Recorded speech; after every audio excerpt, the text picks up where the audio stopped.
like, you can't even be a piece of shit without or without. Say if we're gonna watch some Smackdown on USA, it's kind of funny because they want to Fox USA. They're not simple. Back in the USA. This is not the topic of the video, so what it comes across as is that you're just mad as fuck and trying to. And then it's kind of funny because the last show was on a movie, aka The Matrix, the first Matrix movie. It's fucking crazy. Starring Keanu Reeves. I actually fucking do not like Hannah at all. She is a person who I am just so thoroughly disgusted with at this point, on a personal level, that I could never be her friend. And the fact that you just I like how they had him in the very end of that movie fly, and now that's all he does is fly. It's just like sophomore, man. Grow up. This is just so gross. He doesn't who had feelings for you, and you burned it like the scumbag that you are, like the scumbag she is for sure. Other people with that feelings, okay, just so you know. This is not the only person who really has feelings for you. And you've never seen me drop receipts on any of those fucking people. Okay. This is one person. And now and forever we're gonna half-ass stuff, but we're gonna say it's good because it don't. That's just actually going to happen with one thing, multiple times. But it was that she did not coming up to us on her own, and she didn't want correct behavior on her wife about it, and stuff like that. She also forced her hand because she kept. Yeah, because we ripped this off of and she kept the Marvel movies privately to me. Like she was fucking crazy shit.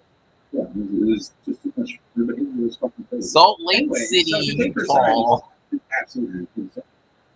I think you would be embarrassed to sit there and watch that stream and try to agree with Anna during the stream while his chat was like, this is obviously she's fucked up.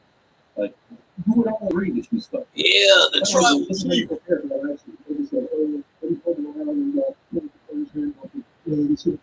This is me. Are you prepared for this? How you prepared? Okay. Yeah, watch a lot of that video. You do it under the box. And how much of the video? It's like fucking 8 hours. The video was scumbag. Yeah, I totally disagree. I would do it a million times over again. It's not sexual harassment. Okay. It's not even close. First of all, it's like online. It's not online. What the fuck are you talking about online? She's in my fucking house. He's just so ignorant of the whole thing. Why would you speak on that, dude? Like, why would you embarrass yourself like this? What a freak. You put more personal attacks to it. Why? What? You thought there would be more personal attacks? Yeah, if you got that wrong means is Samoan. Like, brain work. You can't interact with other human beings normally. You should have just said I was up to work for 10 times a week, like, that's all I was doing. And then it's my turn. Oh, it's your turn. This has been your stream. You could have done the whole thing you wanted to do from the beginning.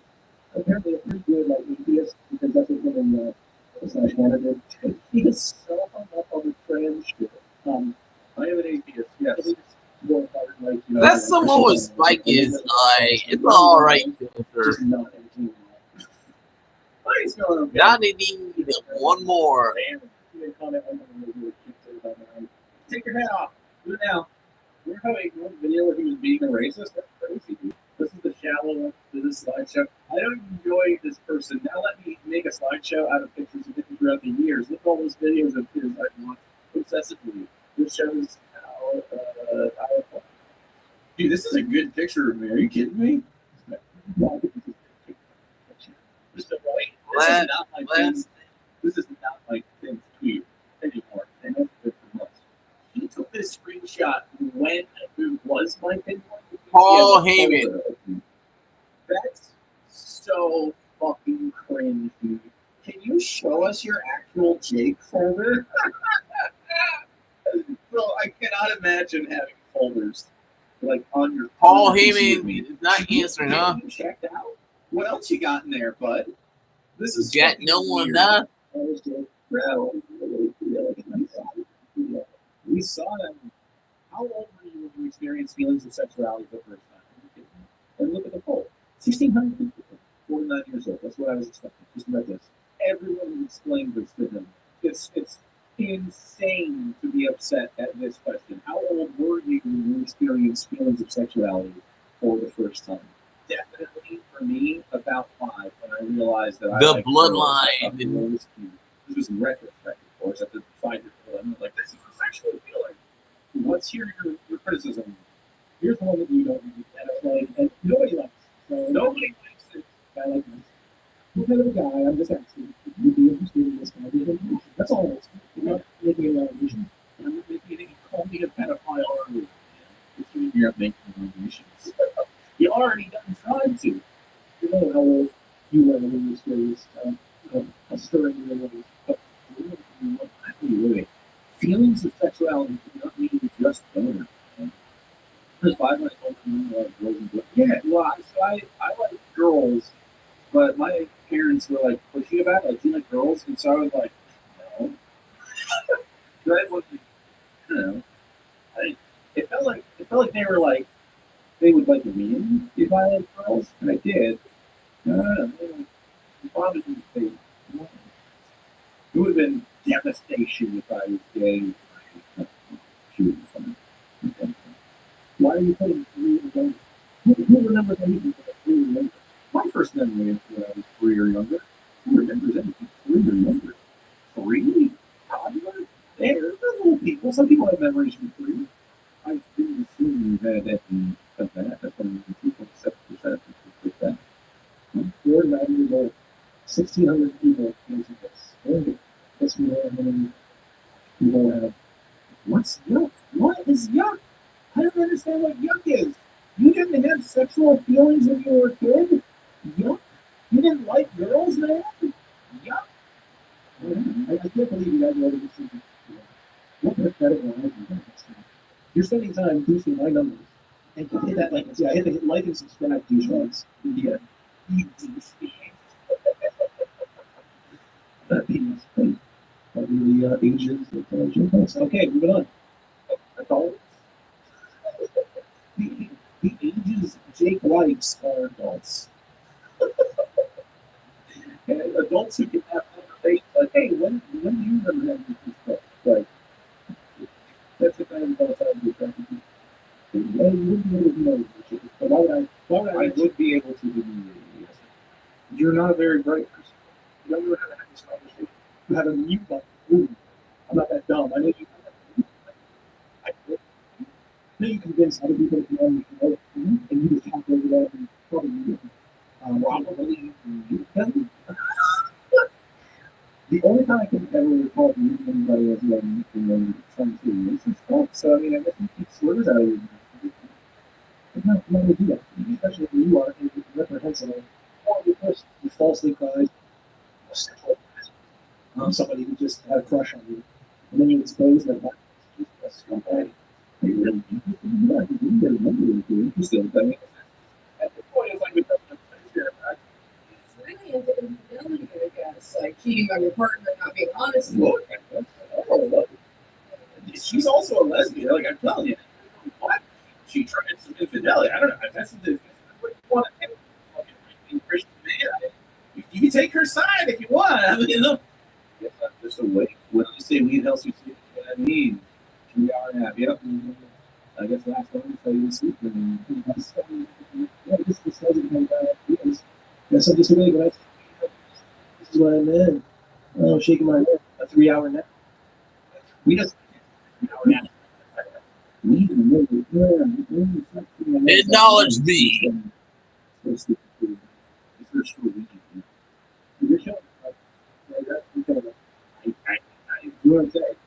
Yeah, solo clothes, okay. Oh, shocking. Yes. Does that mean that you're one thing you have to understand about this guy is he wants to be the next Destiny. No thanks. No, I'm good. I do not want to be a liberal by any stretch. This is who you, by the way, this is who he wants to be. He wants to be like, I think he's going to Destiny who got cut by the tank and he's going to make fun of Destiny. But that doesn't. This is who you saying like Destiny, he doesn't want No, it. This is his. This is this. Okay, don't go Destiny. Let's right now. This one, yeah. I'm saying, hey, yeah. Come up to the minor leagues. Luis, come out. It's just more racism. He would say it's not racism because he's like, no, I'm saying that, you know. So yeah, we got Bailey, Naomi versus Candice LeRae and Tiffany Brett. I would say that's gonna be okay, man. LA Knight versus Sentu Escobar for the United States Championship. And then you got the women's tournament for their damn shit like that. And Bianca and Jade coming out. It's like they've been holding on that title for a while.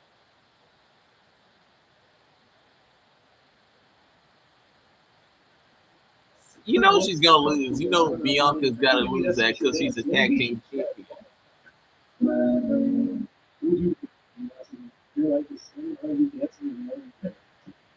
Dancing with another man.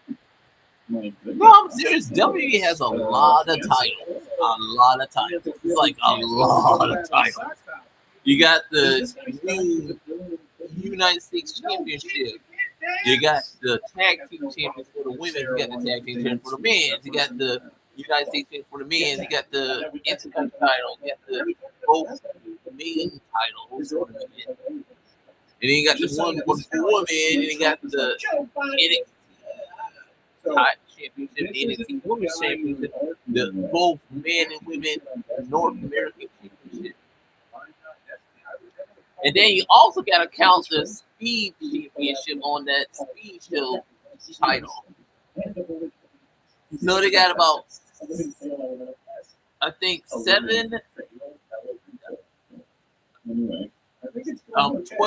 titles per show in WWE. Yeah, January 6th in Netflix. So they got literally a bunch of titles. A bunch of titles. A lot of titles for all these shows. Not having superstitions and then forgetting entirely that people don't really bring it up. The only show that doesn't have a title is the NXT Level Up show doesn't have a title. And I'm shocked if that. I'm shocked there's no NXT Level Up champion for both the women and the men. I'm serious when I say that. I'm shocked they don't have a NXT Level Up championship / women's championship. I am shocked at that. I am shocked at that. That should have been a thing for a while. I'm shocked that it doesn't have a championship for that show. But that stupid X, aka Twitter show WWE has one. But you didn't give NXT Level Up a championship. I'm like, really? It's like literally. I can't thought I give up. I'm not like pressed about having sex with people, and I don't know. I guess I come off the squirty or whatever. So like that. Every single ex girlfriend I have, but if we're friends, it's more likely to share attraction. What happens? You've seen the pictures. I got an idea of what you're doing. You are sat around Gryffindor. I am a fat round Gryffindor turd who just happens to fuck. Against all odds, man. I'm 6'4", you're 6'4" with a rocket on you? Are you trying to be Dr. Disrespect? Is this why you wear the shades? Do you think that you're Dr. Disrespect? I perfectly love the guy. 6'4", rocket arm. Okay. Go throw a baseball then? I don't know. Are you playing football now? Are you involved in the sport still? Or is it something you did in high school? In the fucking 80s? 90s maybe? Do you feel like this is a W? Oh, I love this one. This guy called it out. Actually, it's so possible that dragging a woman with alcohol. True. That's true. Do not drag everyone. Not drag women around in a dog collar. You it's also possible to drag them around in a dump car and say, you do the format. This is what Jake said. No, I've had ideas. People living with alcohol. Yes, you have said that consensual. Consensual. I-N-K, that's a personal K. K-I-N-K. Are you worried that the mouse guy will understand what we were also talking about? Is that what's happening here? You want to keep him, you want to shield his little personality from the second one? I get it, okay. Well, I'll try to be more polite around the fucking mouse. You like to my point. Like to lead okay? I come good when I do. Alright? But like only if you're good. You can't like the stuff we do. I facilitate. Yeah, if Sarah didn't like to do the golf ball, I would still like it. I would like to. I'm glad she liked it. They got a lot of. I'm sorry, Nia Jax is a lane champion. Don't say that. Nia Jax is a lane champion. You think about it? No, I'm serious. Name one great championship match she had. Exactly. You can't say they all stuff. Yes, I stand by all of this. If I haven't put a collar on, I'm going to sir. Yeah, and then put you in S. Blair Davenport. It's like been forever since seeing Blair Davenport on television. No, I'm serious. Like literally Blair Davenport match on WWE is like literally a wow. I kind of need this. No, I'm seriously saying that. It's like a wow since Blair Davenport. I'm like, what happened to Blair Davenport? Behind him. They still have to promote that shit.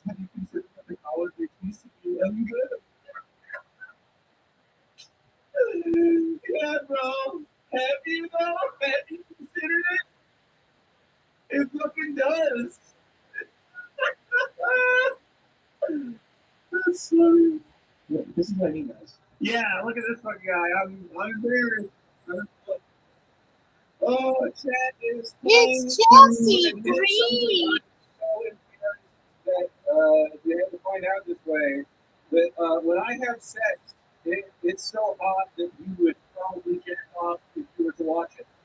You also, you should lament that I don't have the OnlyFans cooking because it is, we fuck good around here sometimes. I mean, it's all sorts of hot up in here. We do shit just for us that, I mean, it's definitely film worthy.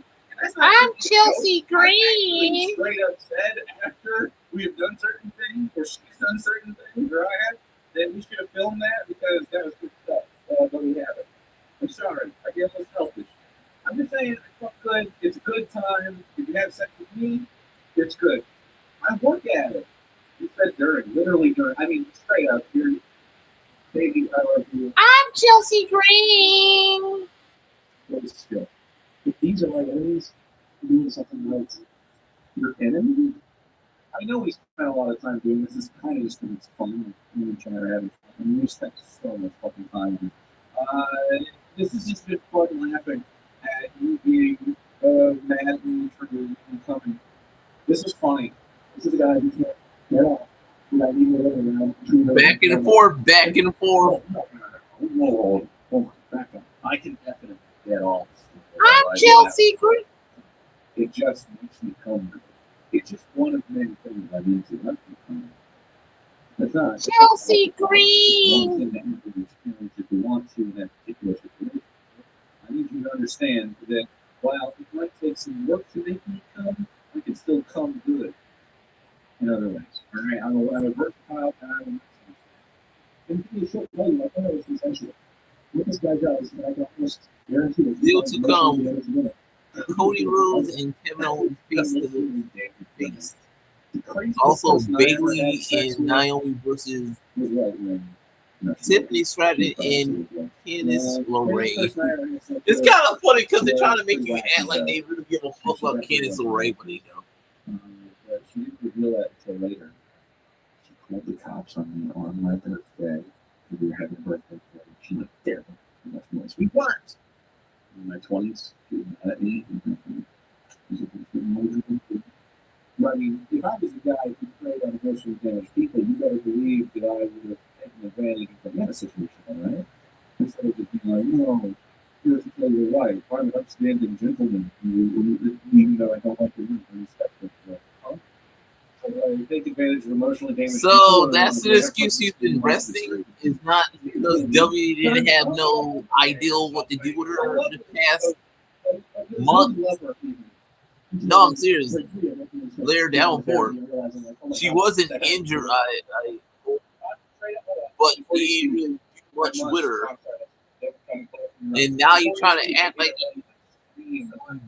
and now you want to suffer because you want to make the North American the women's United States Championship is like, hey, I think you're wrong. You're a good guy. You're one of the best. I have people be like, you're one guy away, and I'm like, yeah, I did. And so, I mean, I'm just saying, I have my issues. I'm not a perfect gentleman in all scenarios, and I have flaws like any man. No, I don't. I don't have flaws like any man, actually. I have flaws only like most men. And my flaws reside in different ways. But go ahead, play crazy or whatever you say. Oh, I was going to say, I just totally off topic, but also I thought that this is not what you said, because I'm tired of my agency being taken away from me. Oh. I cannot express enough how much like the first maybe like 3 years of our relationship, was just like vanilla. Yeah, it was vanilla sex. It's been crazy, and I've been in the kinky stuff probably since I discovered my sexuality. Right. I've never felt comfortable really to express it because my previous partner tried to use it more as an like to his opinions and didn't really care about like what I wanted and things, and so like it was it was annoying, and so I kind of like had a moment where I like pulled back from that part of myself, and I was like, I don't know if I want to be kinky again, but. I love Jake so much, and we can talk about anything together, and we have openness and each other. But I got to a point where I was like, hey, what if we try some other things, some role play, some dress up, some accessories for the situation. Yeah. And you know what? It is great because I feel like I'm able to express myself and light as others. To a point that y'all really I think sex is something these guys take you do, speak on stuff that you do, and like we love, also. And it's like sometimes it's different.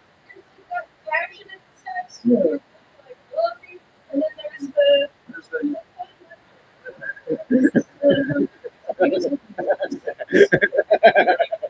all of it is like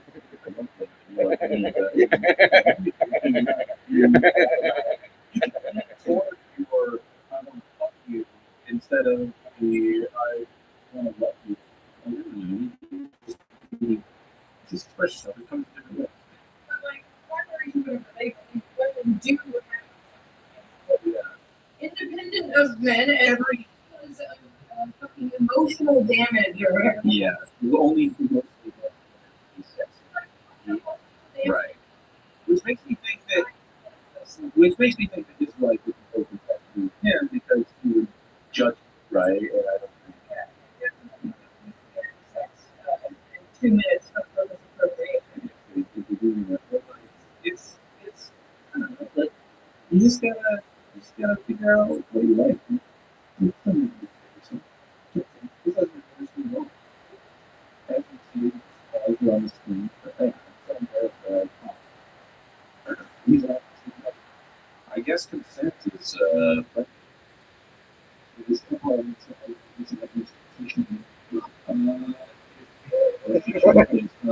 everyone wants to slap spit on each other during sex. I don't think this one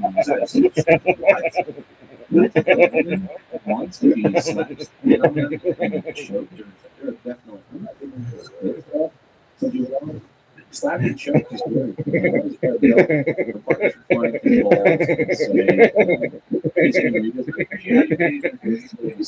also managed to talk about this is all. She would work on this for you and feel like you should just go through here. Daily Wire. I feel like in the last like 5, 6 partners just a very awesome something. I mean, like I'm like a fucking real Hollywood. Like I'm like it's been me and Sarah, and then my exes, right? Like I'm a serial nightmare. I just a normal thing to bring up. For my first girlfriend, I mean, she didn't really bring up the stuff. Like once you get older, like adults fucking are kinky, man. Okay. Our brains are weird and are creative chemicals. So here's why this stuff is fun. And usually it's alternative people who do it. Do you know how you get like, have you ever heard when you get a piercing or a tattoo, you give it to a high person if you want to get more? Mm-hmm. You'll get a fucking piercing. Actually, I really don't work. That happens all the time. Kink is in that same thing where our brains are like, do a little bit of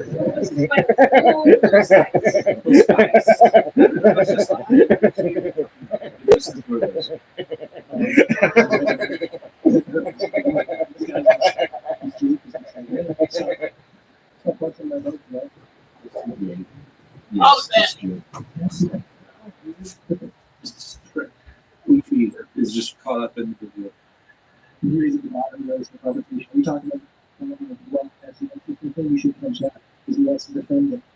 He's a scumbag. He's a scumbag who wants to defend Kinky. I mean, I guess that's scumbag.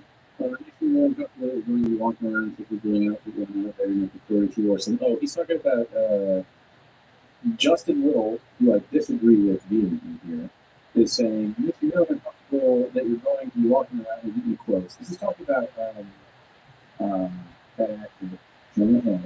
When he was talking about him, like looking around with his girlfriend at the time, like posting on Instagram because she was a surfer in her like surfing bathing suit, and it made him uncomfortable and shit. So they're all being Jonah Hill being whack.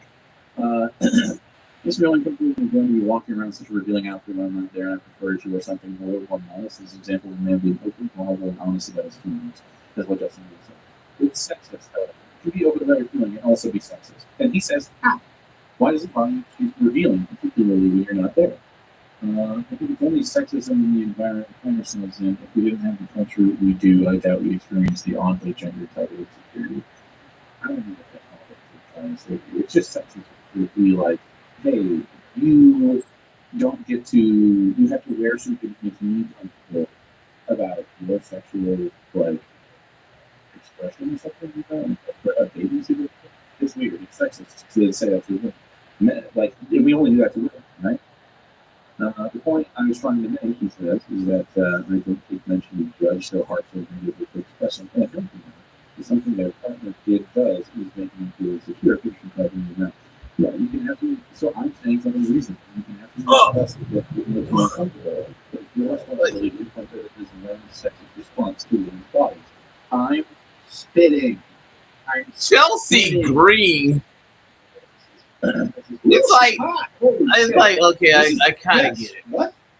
You had Blair down before Bianca, and I get why they went with Chelsea Green. So you're shaming her, but also so you got Bayley, Chelsea Green. So the next match is going to be Bayley versus Chelsea Green. Bayley versus Chelsea Green, semi-finals. And I get why they chose Chelsea Green because you're gonna want a jobber heels against your over baby face so that Bayley can win. No, I'm serious. I'm gonna say it. It kind of makes sense. Because you want Bayley to get over on taking out someone you don't Chelsea Green.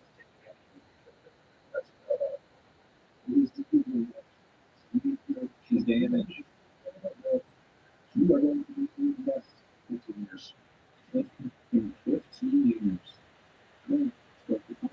He's so sexist, you can't imagine having control of this. Right? Real nice guy vibe here, I know, right? Yeah. Well, 15 years is being generous. Thank you. Also, I forgot.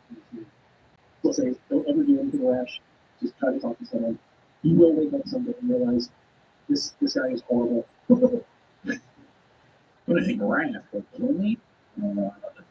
Tom Taylor is much like my writing.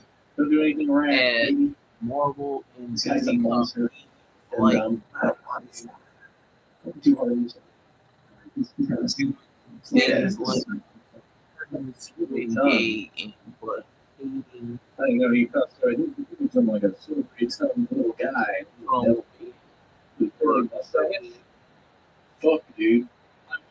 It's funny. Yeah. What the fuck? Sorry, dude. Nicest man I've ever known. Hey, don't say nice things about him. How tall are you, Jake? I'm 5'10". This guy's taller. He's 6 foot. He's got a rocket arm. He's tall guy. There he is. no one but homophobes are saying that. Man. Oh, Matsui. Kentucky Matsui. No, y'all's a bunch of homophobes. You just I'm Kentucky just saying, Matsui, Godzilla. John Denver Adams, you're a homophobe. People are homophobes. Now for the Yankees. I guess I got to show. Because why are you attacking Tom Taylor? You like Kentucky Matsui?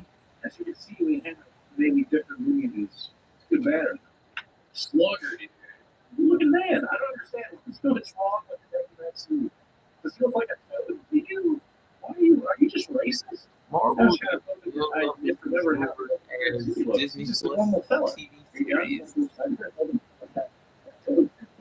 Not you lose that. Cool, man. Is this the end of your stream? All right. Anyway, so I would love to have a conversation with him, with the mouse guy. I know they won't because the cow is fucking wild. So he used the opportunity. He talked about his sister. Like, here is the this guy. Loaded freely to the internet. I don't like them. Okay. I don't think it makes him look good. In conclusion, that sucks. I guess he took me down. We spent a lot of time on it. We had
Jade Cardell is in the A1, huh? Jade Cardell. Oh, so Jade allegedly got injured.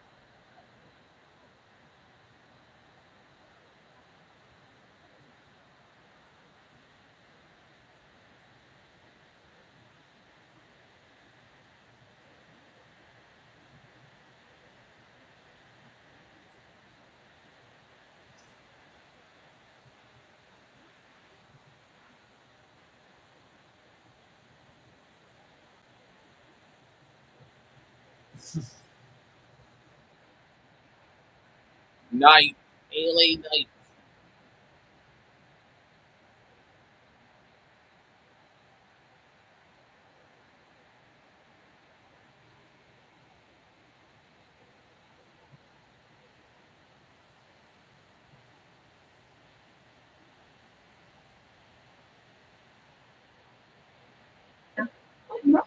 Rolls 1981 and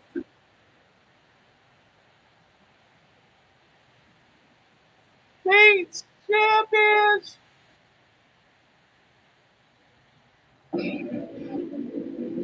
It was a good show, dumbass.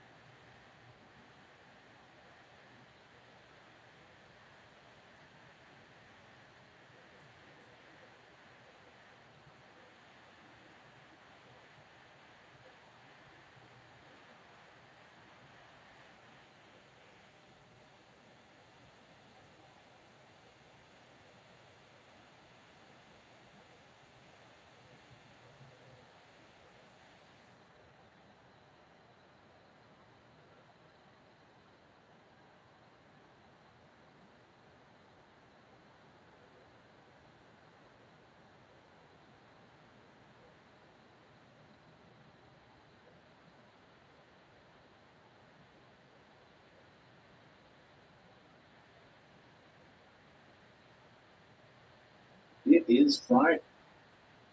Extra ball!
Lopez, really? You gonna say that?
Shinsuke Nakamura. It's like you thought they were gonna have something big for Shinsuke, but nope.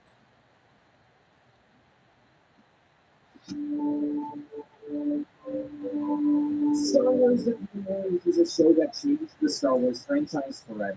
Released back in 2008, The Clone Wars has impacted the Star Wars brand in more ways than any of us can count. Not only did many of us grow up with this show, but the show's legacy remained strong 16 years after the movie's release. Characters, locations, and even concepts have appeared throughout various other Star Wars mediums. In this video, I'm going to the entire series and cover the many aspects.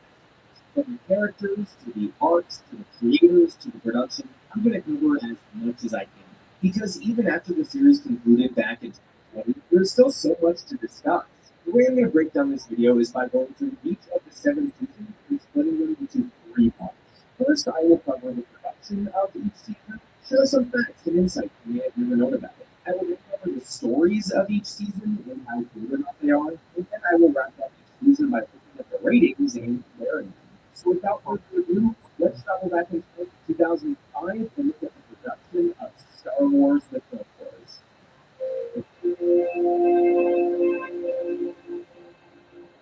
All the way back in 2005, at the 3rd ever Star Wars celebration, George Lucas first announced that Lucasfilm was working on a 3D continuation of the pilot series that was on the Cartoon Network. A few years prior to that, a miniseries titled Star Wars Clone Wars, not to be confused with Star Wars The Clone Wars, was on the Cartoon Network. Since eventually the had not yet been released, Lucas focused a lot of his efforts on a multimedia project aka The Clone Wars. This included books, comics, games, and of course the Cartoon Network miniseries. Many have fond memories of this miniseries, but since the series in its entirety only ran for 2 hours and 14 minutes, Clone Wars was only able to scratch the surface of what the Clone Wars actually were. So fast forward a few years following the release of Revenge of the Sith, George Lucas was finally free to fully pursue this new 3D animated project. When Lucas began writing the Star Wars prequels back in the mid to late 90s, he clearly had a vision for not only the story of Anakin Skywalker, but also what this entire era of Star Wars would look like. He had the task of taking one fought the Clone Wars and actually turning the Clone Wars into a war. His vision for this era of Star Wars was so massive that it would simply not be possible to include it all in just a single trilogy.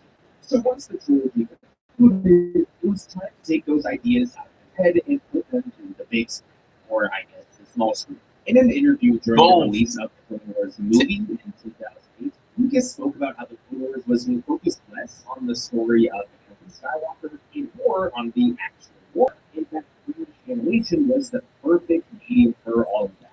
Even though Lucas was in charge, he hired Dave Filoni as the lead showrunner of the series. Filoni began his career working as a storyboard artist and assistant director on multiple animated shows. King of the Hill, Nemo Supremo, and Kim Possible are some of the projects he worked on in his career. I did not know that. He became a lead director on multiple episodes of Avatar: The Last Airbender.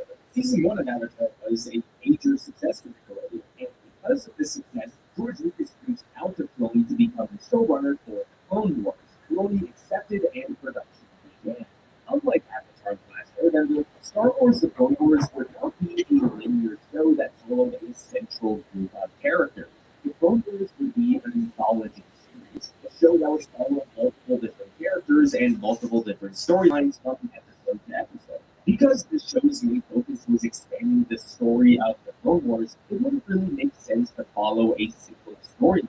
This gave Lucas and Filoni the freedom to basically tell whatever story they wanted. If they wanted to tell a story about clones in some random mass outpost, they could do that. If they wanted to tell the story of Luke Gunray getting captured by the Republic and then escaping, they could do that. If they wanted to introduce new characters and be killed off in the same episode, they could do that. Because there were so many possibilities for stories that could be told, Lucas needed a real fan at the helm of the series, and that's why Filoni was a perfect fit. Now, based on recent Star Wars shows, you may know that just because someone says they're a Star Wars fan, that doesn't automatically mean they're good fit to be a showrunner. And there's a difference between someone who loves Star Wars and someone who's a huge nerd about it. I'm not trying to say one fan is better than the other, by the way, but when it comes to obscure Star Wars knowledge, Filoni was your guy. The reason something like this worked so well for the Clone Wars was because the Clone Wars is not just a story. As we made the show, it's totally reliant on the events of the prequel trilogy. This show does not work if the prequel films don't exist. So since this show is pretty much a companion to that trilogy of films, why not hire a guy who has all the passion in the world to elaborate on the most minute aspects of those films? Filoni was such a Star Wars nerd that he and Lucas would often have debates about the semantics of certain things and what they could or couldn't do. A good example of this is the story of Filoni and Lucas arguing about whether or not who should be able to fight in space. George always made fun of us because I made 6 films without having to do another fighting space. I do nothing. You read it, you got to music. George said, he's a robot. No, he's not. He's a cyborg. Filoni's passion for Star Wars leads through every episode of the Clone Wars, and there are so many examples of this. Like him taking the Gundam mentioned in The Empire Strikes Back and giving it an entire fight sequence. He also created these concepts from the movies that Filoni included in this first season. Filoni even dug deeper than just the films. The Blue Shadow Fighters was something we thought of after reading some of the Star Wars comics. And the laser that Ahsoka pulls with the Star Destroyer in the episode Storm over White Rock was something he pulled straight from Heir to the Empire. And Grand Admiral Thrawn uses a very similar technique of turning his character on its side to lure the enemy into the convertible. An animated show is perfect for all these little bits of fan service that Filoni included in the show. A live-action show like Ahsoka may not be the perfect place for this, but the Clone Wars was. Now, just because Filoni was such a big fan, it doesn't automatically mean everything is going to be great. After seeing the first few episodes, Lucas claimed that the episodes were so good that he had to release them as a theatrically released film. And, well, that was a terrible idea. The film was panned critically, and rightfully so. It turns out taking the first few episodes and just making a movie is not such a good idea. Yeah. Despite such poor film reviews, however, the film did gross $68 million on a budget of only $8.5 million. So it wasn't a total failure.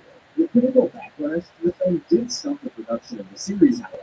On October 3rd, 2008, the first 2 episodes of Season 1 of Star Wars The Clone Wars were released on Cartoon Network. So, how did the season turn out? Well, let's dive deep into the contents of Season 1, shall we?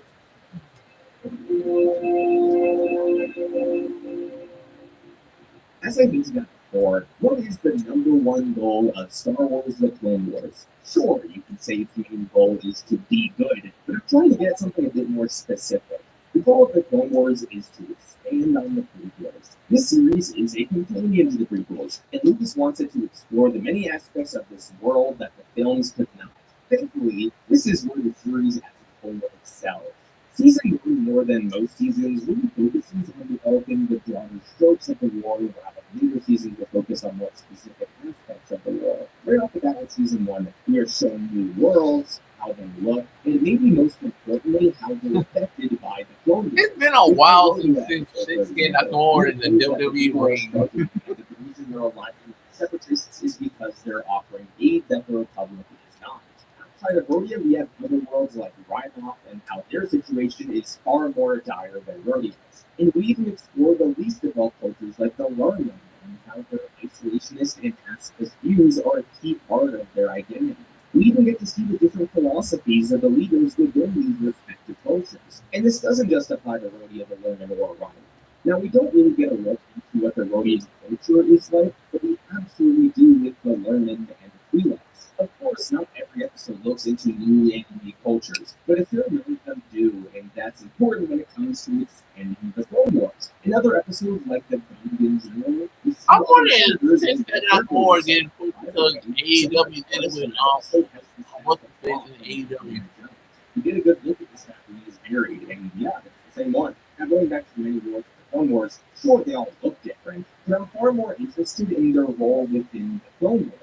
I especially like how in the episode Mystery of 1003, we get to see a world that was completely abandoned by the Separatists. Another neat detail that's really added here, these angels that we see are supposedly the same angels that Anakin references when he first meets Padme all the way back in The Phantom Menace. So yeah, a lot of these moments are little bits of fan service, but because the Clone Wars wants to expand the universe, actually showing things that were briefly mentioned in movies is a good idea. Rather than introducing us to new worlds, to new cultures, or new species, the show introduces us to a variety of new characters. Of course, there's Ahsoka, who I'll touch on later, but I'm more so talking about really small characters, like we meet a new Jedi in the Dog, who former Padawan of Kit Fisto. The season even makes an effort to highlight how different the younger Jedi are from the older Jedi and how the war has affected them. In the season finale, we meet a handful of new Bad guys like Mad Bane. During the middle of this season, we meet a handful of pirates, most notably fan favorite Hondo and I. Now, these aren't specifically new characters, but we also meet a handful of new droids too, not just the ones we saw in the films. From characters like Hadar, to Cad Bane, to Hondo, each one is different from the other, and they all highlight a different aspect of this world. Season 1 doesn't spend much time with each one of these characters, but simply introducing us to these characters allows the world to expand in ways the prequels never did. Now, while Season 1 did introduce us to a lot of new stuff, what the season was actually strongest was with how it handled the background characters from the prequels. It was such a brilliant choice to take these known Jedi movies and devote an entire episode to them. Goku was just some random-ass Jedi. But in the Clone Wars, the whole episode is devoted to him. An episode that gives him personality and characteristics. Since he never spoke in the films, Filoni and his team had to decide how they wanted him to speak, which is such an interesting dilemma to figure out. Along with Goku, the season gave us an episode on Luminara, Kit Fisto, Ayla Secura, and Start your day with Nature Meat. The #1 recommended vitamin supplement brand. The original bloodline. I just got this feeling from somebody. When I see somebody finding you, this obsession much more than a party. I can't help myself. I gotta try.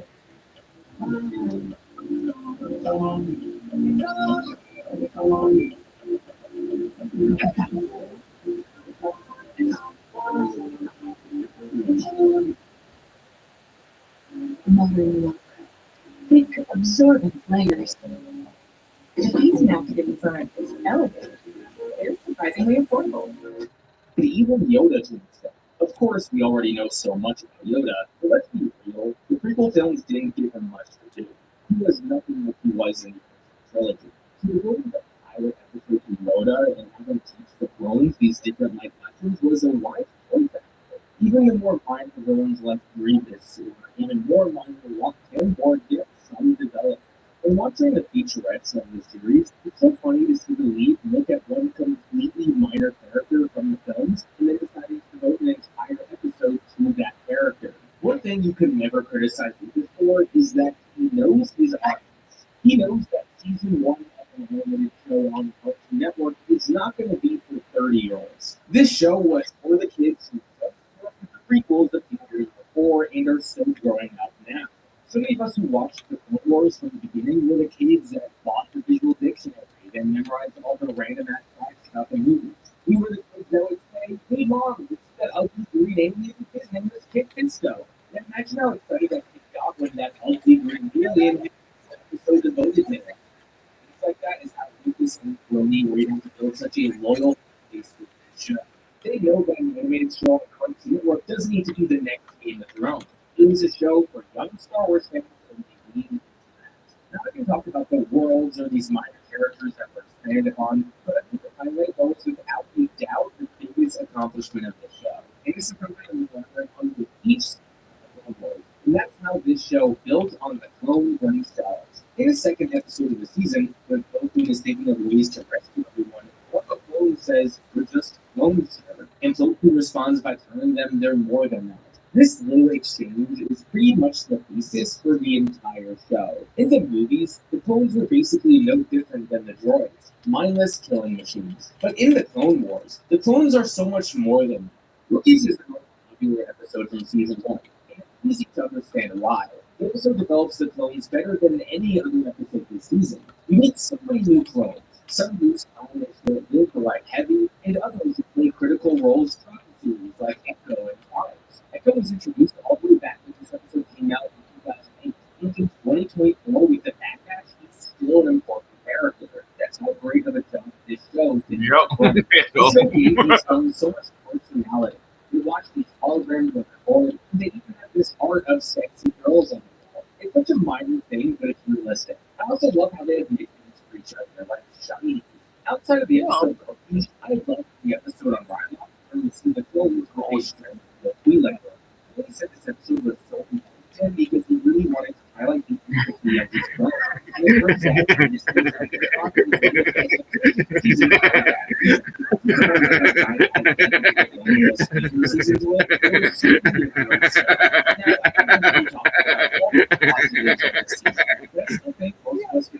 season 1 of the Clone Wars was the weakest season.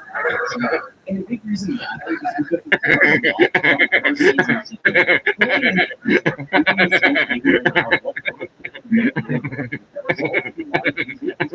season. So many of these episodes can be summarized like this. The conflict arises in an independent world. The separatists don't do evil stuff. The Republic comes to save the independent world, and the world either joins the Republic or remains independent. This happens up 5 times throughout the season. So many of these episodes are also related to finding Grievous, which we know isn't going to happen anyways, so it's a strange thing that there are so many new episodes around. The biggest offense when it comes to what this season repeats are the comically evil villains. In the opening monologue of the Blue Shadow Virus episode, we refer to the Separatists as the Separatist Rebellion. The whole reason this conflict exists is supposedly because so many systems were fired for the Republic and wanted to secede. That's an interesting dilemma to base a war on. When it comes to the conflict we see in the show, however, at least in this season, all the Separatists are comically evil. Yeah, we already knew Duke Gunner was not a great dude from the movies, but in this show, he's openly able to do what he's supposedly recruiting to the Separatists. In the episode Defender of Peace, the main villain, Locke Gunner, creates a weapon that he describes as a weapon that can cause catastrophic destruction. And in order to test that weapon, he wants to wipe out an instant villain. When that doesn't work, he then orders the droids to kill all the villagers anyway. In the Blue Shadow Virus episode, this scientist wants to create a virus that can wipe out the entire population of the planet. In the Rylock arc, Mont Temple is in personal gain. In fact, he's so comically evil that you can see him stealing the Ark of the Covenant, just like the Germans did in a certain World War II movie. The point I'm trying to make is not that this is all unrealistic. Of course it's realistic. It's just that the Separatists are not all evil people trying to commit war crimes constantly. Yes, Palpatine and Dooku, the people... Nah, you're only champion because of the Rock, bitch. Separatists want to fight a rebellion for freedom. No, I'm serious. No, I'm serious. She's been sitting on that title for over 100 days. I'm like, God, she sucks. No, I'm serious. Nia Jax sucks. Like, damn. Is at this point I give no rat's ass about that title? Damn. No, I'm serious. I give no fucks about Nia Jax as champion. No, I'm serious. I really don't give a fuck about her. She is so weird and boring as champion, dude. All her championship matches are gimmicky matches. Because for one, he wasn't comically evil, but more importantly, he actually won. He posed a real threat to our heroes. So besides Cat Bane, the villains and the Separatists in the season were a huge letdown.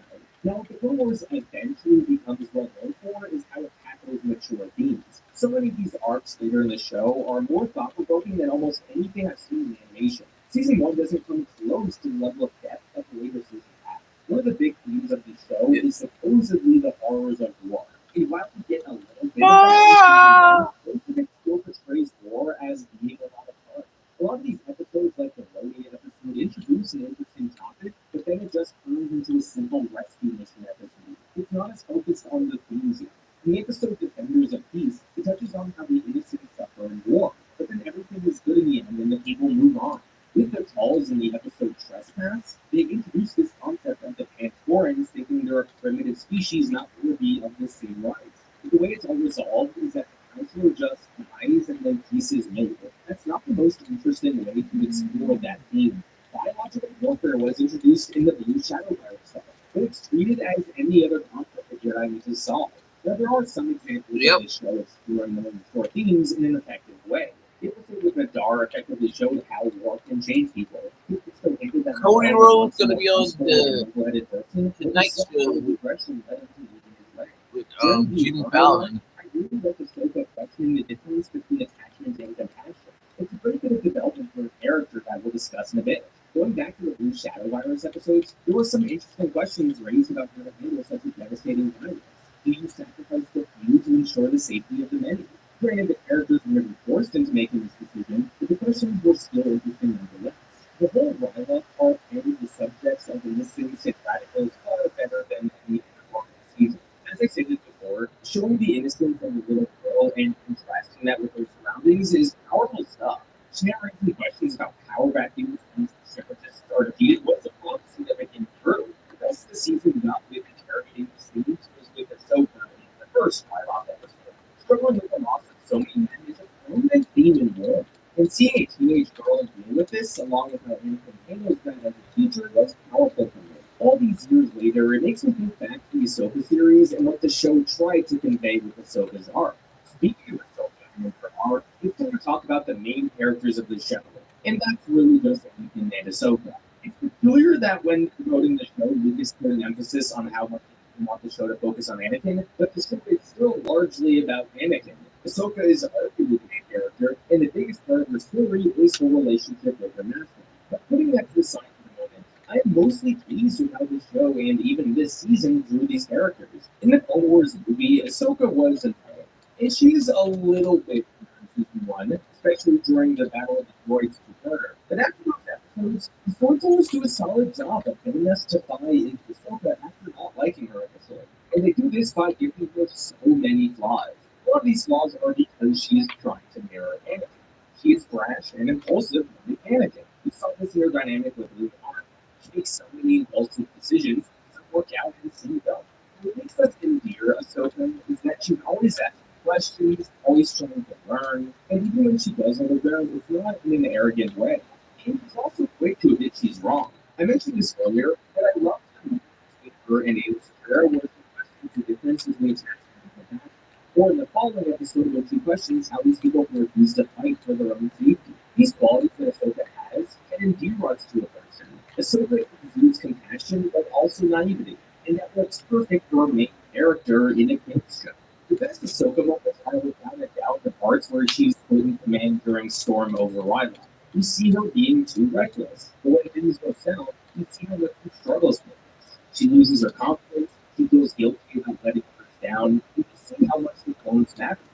These are flaws that audiences can latch onto and relate to. And then when Anakin puts his feet on her, you can see how uneasy this makes Ahsoka initially. But she seizes the moment, doesn't run away, and leaves her people to victory. This wasn't Come on, Kevin! Season 1 Ahsoka.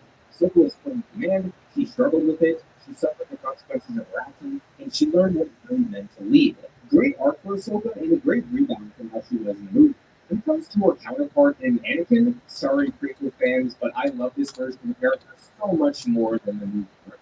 Now, there are some interesting questions that need to be raised. From a canonical perspective, how can the Anakin from Attack of the Clones turn into this version of Anakin? It's almost as if they're two completely different people, and I get this criticism. If you're someone who relates deeply with the movie version of Anakin, it makes sense why you really love this version of the character. But how I see it is that people looked at the movie Anakin, took notes on everything that people disliked about him, and now to change it in his show. He's a lot less quiet. He's a great Yeah. The show kind of made me like Anakin. Anakin is a far more engaging character. Certain characteristics like his leadership and recklessness and empathy, it's all conveyed so much better than the show. The way moment where Anakin taps into the dark side, we're able to get it everywhere in the movies as well. In Attack of the Clones, it just felt more like a tantrum. During the Blue Shadow virus arc, seeing Anakin tap into the dark side and flop and losing Padme felt a lot like a younger Vader. The show also does a good job at showing how Anakin is not Superman. He's human too. You see how angry he gets during the Merman episode, and even in the season finale, he loses a brief fight with Cat Bane. Now, I'm not saying the films didn't do this. We literally saw Anakin get targeted a lot. It's just important that the show didn't treat Anakin like a superhero, which they did. Anakin's relationship with Obi-Wan was one of my larger criticisms of the movies. That should have been the main focus of the prequel films. The bond between Master and Apprentice and how devastating it was when Anakin turned to the dark side. But at first movie, they shared maybe 2 scenes together. The second movie, all they do is complain about each other. And then in the third movie, they spend most of it apart from each other. Getting to actually see Anakin's relationship with Obi-Wan was so refreshing. The banter that they had captured who was some of the stuff. And even seeing how the two conflict like the third episode was great. Each season continues to build on this relationship. And that's something I'm so grateful for. Now, I will give Clone Wars critics this. It is hard to believe that a few months after Attack of the Clones, the Jedi would give Anakin a title. I love their dynamic, don't get me wrong, I wouldn't trade it for anything, but it is a bit peculiar from a lore perspective. Season 1 did a lot of things well, but also there were a lot of things they needed to do. Damn, Cody. They were actually allowed the time to improve. Everyone agrees that the seasons mostly get better as the show progresses, but I can't tell for sure if the Clone Wars would have been canceled after season 1 if it came out today. This is a requirement for so many at stake in the first season, and when it doesn't become the next Breaking Bad, it's canceled. Throughout this video, I've referenced the feature review. Yeah, like the Acolyte. Watch if you want to learn random facts. It would have done better if we got multiple the second season of the range of stories. But they were very open with how they did the budget now, and they didn't be smart with their money. Some of my favorite examples of that were how they talked about using assets. For example, the airlock, which you can see in weapons for Obi-Wan and Anakin, is the exact same airlock that Anakin and Ahsoka got to then shift the cultures about. There's another example with the pirates in episode 11. Apart from Hondo, who is the leader of the pirates, pretty much every other pirate you see is a foe. I love to hear how the Snides had some happy endings. Maybe more importantly, however, when you get to the featurettes about the later episodes of the season, you were able to talk about how they got more resources and how they were able to improve in a lot of areas. They also talk about how the graphics improved as the season progressed. They make a comparison of the fraction of the scene at 13 compared to the fraction of the movie, and how adding smaller details made it feel more impactful. They also mentioned how they added little things, like the characters left on the snow planet. They also spoke about how they had more assets during the Blue Shadow virus arc, and how that compared to the beginning of the season. All this improvement just happened in the first season alone. Think about how much they improved on the other aspects of the show as the seasons progressed. So, Star Wars Season 1, that was alright. The definite improvement, but still, there are a lot of flaws and there's room for improvement. So let's go to the ratings and see what most people think about the season.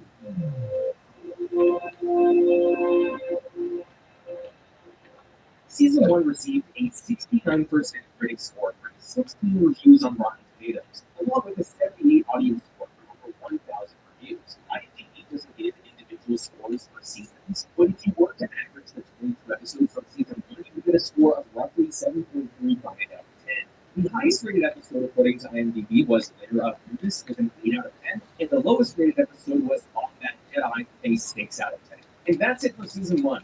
Let's go back to 2009 and look at the production of Season 2.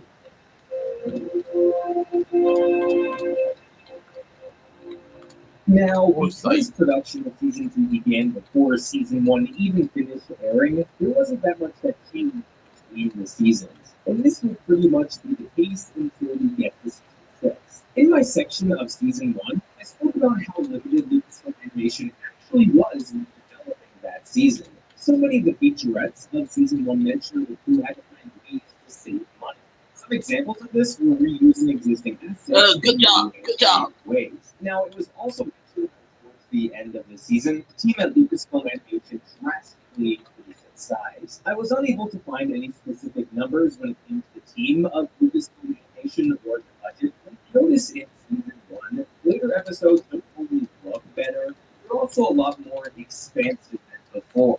For any of you who are into sports, you would know that usually an athlete moves a lot from their rookie year to their second year.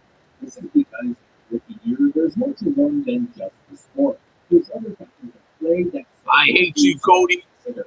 This applies to TV shows. Lucasfilm Animation was really figuring out what worked and what didn't work with Season 1.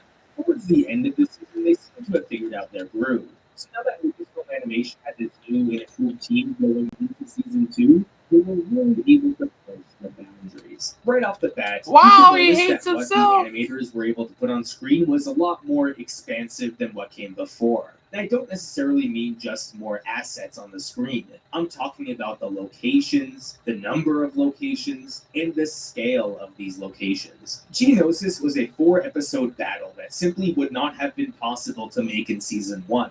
There were dozens of characters, a variety of locations, multiple environments within these locations, and new and impressive visual effects within this arc alone. If we go back a few episodes to the episode Children of the Force, this episode alone takes us to more locations than entire arcs were able to take us in the previous season.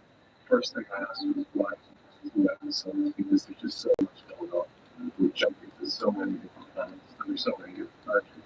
I just don't know somehow put together. Maybe the most impressive theme of animation this season was the Xenobeast Jakarta. The Xenobeast alone was something that really said was a major challenge for the team. And things only got more difficult when George asked Dave to have the Xenobeast go to Coruscant.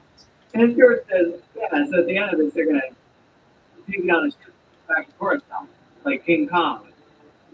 And I was just like, Now, it wasn't just the scale that drastically improved from last season to this season, but also the smaller details that most of us wouldn't notice right away. A big emphasis for the crew of Lucasfilm Animation this season was to improve facial expressions, and I think this was a wise choice. In Season 1, especially in the early episodes, one of the characters looked stiff. With that bit, they all got Botox and no longer have any facial muscles. Season 2 was a noticeable improvement on this front. One of the best examples of this was how the animators had to animate Dr. Ball from the Xenobeast episodes. Because she didn't have a human face, it was a bit more challenging for the team, but it all worked out. I talked to the animators and I wanted them to concentrate on, like, okay, when is that moment where we first see the feelings underneath kind of break through? Her shoulders just subtly relax, and she might just start to blink a little bit more and look down and gather her thought. Other minor details that the animators were able to add were all the dirt on the characters through the Geonosis episode. Supposed to be creating a waterfall or a lava fall was quite challenging, but the team was able to do that. The shivering of Ahsoka during the Brain Invaders episode was not an effect that could have been done in Season 1, but they were able to do it. They're freaking Visual movements, Filoni was improving the sound design of each episode. Sound is just as important as the visuals, and Filoni was able to recognize that. So it's snarls and they're just kind of pitched and layered on a keyboard in a way that make it sound like vocal. So There are plenty of other visual or sound effects that I can talk about. That's why I highly recommend you guys check out the Clone Wars Easter eggs when you get the chance. They have a great look into the minds of the crew, along with very little details that you would have definitely noticed. Or even Easter eggs where Filoni would answer fan questions. That would be so awesome if Lucasfilm did stuff like this today. Outside of production design, but Season 2 also made a big shift is how it crafted its arcs. The Clone Wars is well known for having multiple episode arcs that can really expand the story in a way a single episode couldn't. Season 1 had multiple arcs, but Season 2 was the first season to have a 4-episode arc. And if you really want to include the second Spy episode, the Geonosis arc is really 5 episodes. Most of the episodes in Season 1 were quite big, such as doing something fast, some system, and their opponent always must stop them. A lot of those arcs have comically Bailey. None of that is here at Season 2. We have an arc involving a bounty hunter trying to steal info. We have conspiracies. With So you're gonna have Bailey versus Candace LeRae? Oh yeah, no, the dead. Assassinations. There's an episode about trading farmers against bounty hunters. Naomi. Bailey and Naomi. Season wraps up with a kid wanting revenge on a Jedi. The only standard Republic or separatist arc this season is the Geonosis arc. But even then, that's the Republic invading a separatist planet rather than the good guys and bad guy stuff we got in Season 1. But it's also I like how W trying to make you think that Naomi's a big deal, but she's really not. Stories, we have a heist episode, we have zombie episodes, She's a episodes, and there's a band I do love. yeah. Naomi's basically Natalia. She gets pushed once in a while, but not really. We all know that George Lucas loved making all his movies as different as possible. I think Filoni seemed to pick up on that and experiment with the Clone Wars as well. This is one of the most bizarre stories for every episode. We go in there to get these ideas, and George has been genre pictures in Season 2. We have kind of the body snatchers episodes, we have the zombies episodes, we have the murder mysteries, and out of nowhere, we get to see with this, let's face it, now it's great that the animation was, or kind of the arcs are. At the end of the day, it's not a story that matters. So let's dive deep into many arcs and episodes of Season 2 and see how they've aged 14 years later.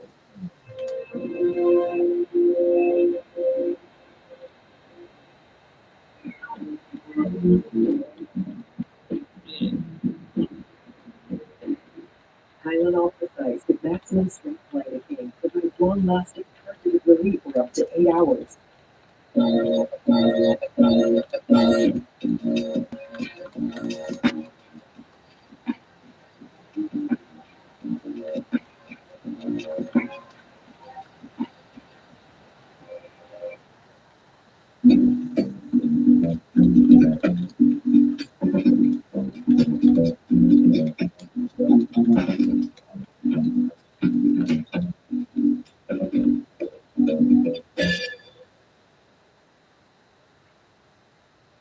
Multiple times throughout my Season 1 section, I stated that the main objective of the Clone Wars was to expand the prequels.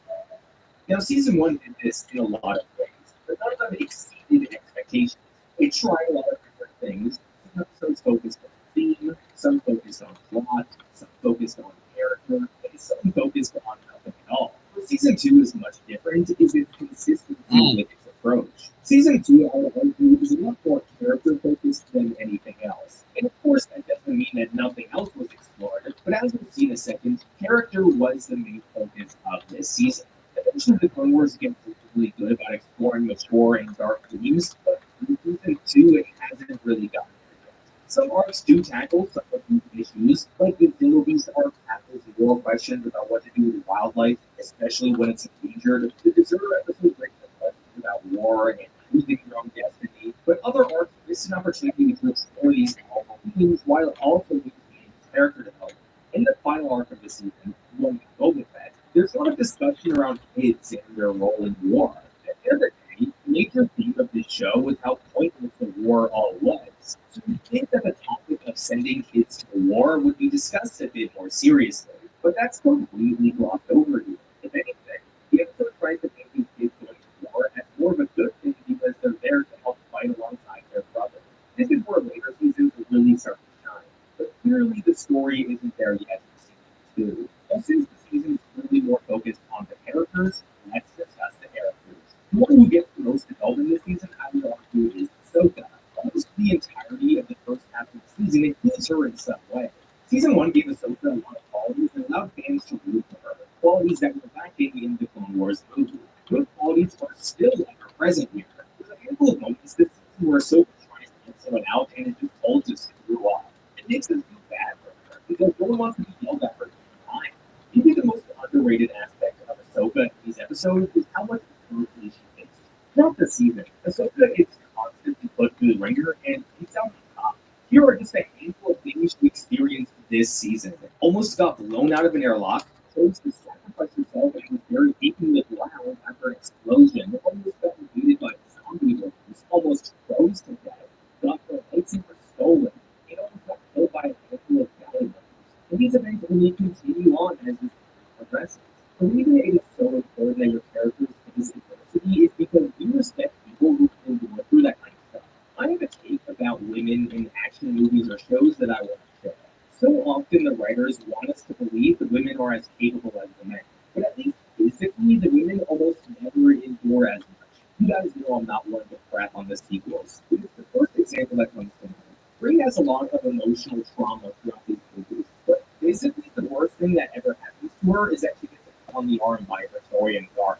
Yeah, I know she dies, but that was because of Force amendments, not because she was killed. Meanwhile, through all these movies, her counterparts in Finn and Kylo Ren get beaten up constantly. I am not trying to say that I want to see women get beaten up. Please don't interpret my message that way. What I'm trying to say is that when the story shows us that both the men and the women can get the shit kicked out of them, and that they'll both be okay, then we actually believe the writers when they say the women are as capable as the men. However, when you watch a series of films where all the men get beaten up but never the women, it at least leads me to believe the writers don't actually think the women can handle that type of violence. I recently watched Arcane for the first time, and the women in that show get beaten up to high hell. No one questions how tough Vi or Jinx are. It's the legend of Korra. There's an entire arc about Korra getting beaten up so badly that she was put in a wheelchair and needed to be years to recover. You may not like the show, but no one can question how tough Korra is. Ahsoka belongs in this category as well. Mind you, Ahsoka Yeah, was sell it only 14 years old. Yet dumbass. she almost dies a handful of times. Some of us may dislike Ahsoka, but none of us can question how tough she is. Season 2, a lot more than Season 1, really emphasized this. Now, of course, making characters tough is not the only way to develop someone. But Season 2 does a lot of is fill Ahsoka with other characters. And of course, the major one is Anakin. Almost every time Anakin gives Ahsoka a lesson, it's a great scene. There's also a scene where Ahsoka gives Anakin a lesson. The scene where she tells Anakin patience instead of chasing her for that bait. And Naya. Yay, the shit is out here. Yeah, you're the greatest. No, you're not. You suck, Naya. The best example of this is at the end of the It's almost like when Tiffany finally cashed in that briefcase, no one's gonna care. Because it's like she's been holding on to that briefcase forever. No, seriously, at this point, it's like, don't care. I don't care about the title. I don't care about that briefcase. I'm serious. I don't really care. It's like, literally. And you know why they put Candace Ray with them? Because Nia can't work solo. No, I'm serious. Nia Jax can't work solo. She always gotta have someone to be there to make her look like she's sitting. She's really not that good. Nia Jax is not really that good of a champion because if she's such a good champion, then why she need Tiffany and Candace Ray? No, I'm serious. Why would a big girl need people to defend her? No, I'm serious. It makes no sense. It literally makes no sense. Why they're there. It makes no sense why Tiffany and Candace Ray is Nia. That and the fact that Tiffany needs the briefcase winner, it makes no sense. Because as the briefcase winner, why would you want to be best friends with the champion? This leads me to Anakin. I continue to find it so baffling that and then it also makes you wonder who's going to cash in because she had multiple opportunities to cash in on Nia. And she never did.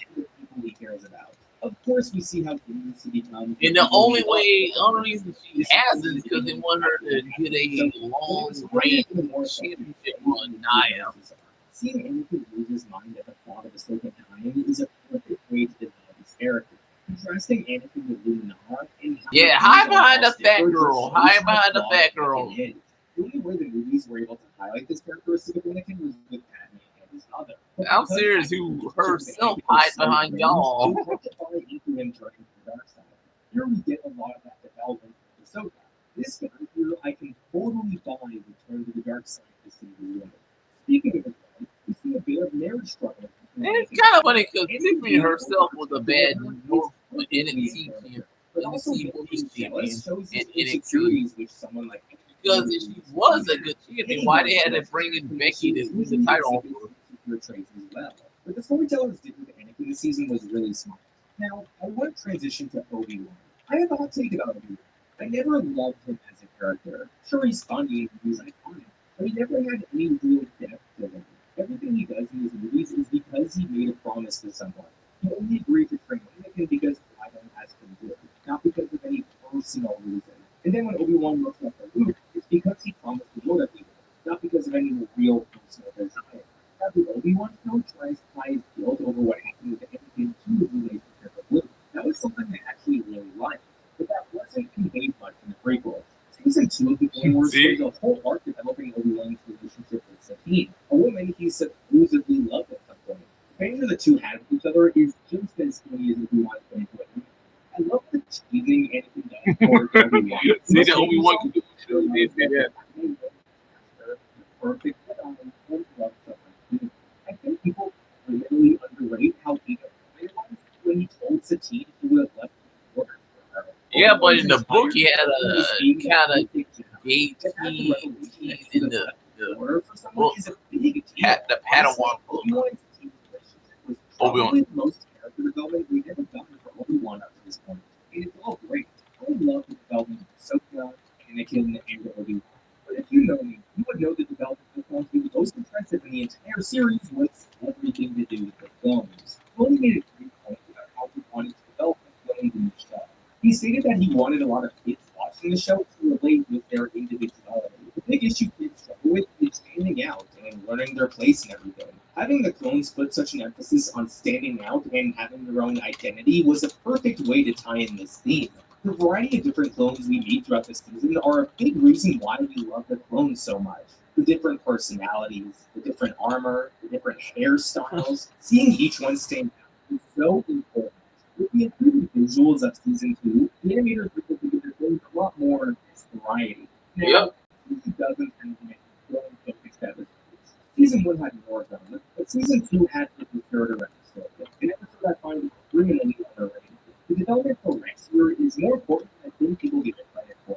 Seeing Hawk choose his own way in life opens Rex's eyes way it hadn't previously. Of course, Rex knows the true individuality of the clones, but this moment he took that to the next level. It's what likely allows him to get even closer to some of his Bible First buddies later on.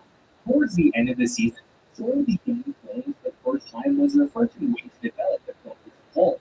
Yeah, I wish they emphasized the horror of sending these kids to war, but the arc still developed that camaraderie nonetheless. Now, that's pretty much it when it comes to the major part of the character. Characters that weren't discussed yet, I'll touch on in future seasons.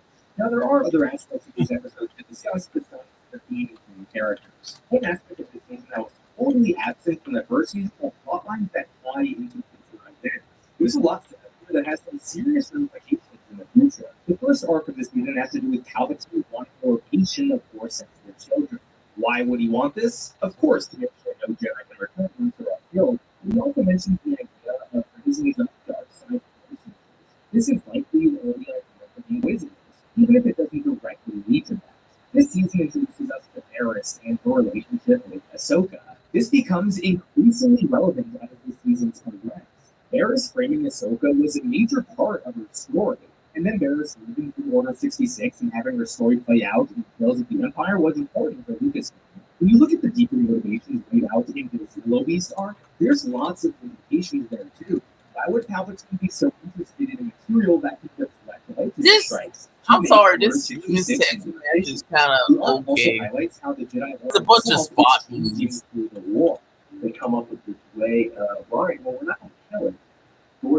see the dogs and thinking. No, I'm serious. And then we'll transport it. Especially with Tiffany Sorted. It's like she's okay as a wrestler, but it's like she does a bunch of NXT performance center wrestling style matches. Something that didn't pay off until well over a decade later. Now, maybe more See what I'm saying? It's like Tiffany looked like she would really fit in the Divas division, not the women's division. Of course, She's like that style wrestling because the only reason people like her is because she's hot, not because she's a great wrestler. No, I'm serious. It's like literally this. That's why people like Tiffany's, not for her wrestling because she's hot. I'm not saying that's a bad thing. I'm just saying it's okay.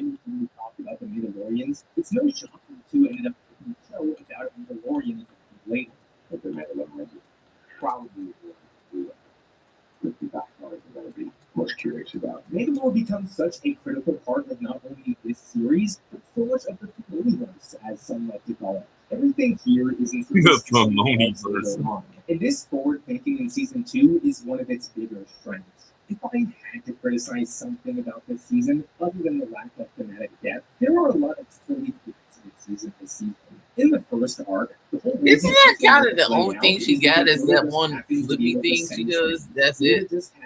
That's all Tiffany got is the flippy thing. That's it. And once she gets that out, she's basically out of the match for a while.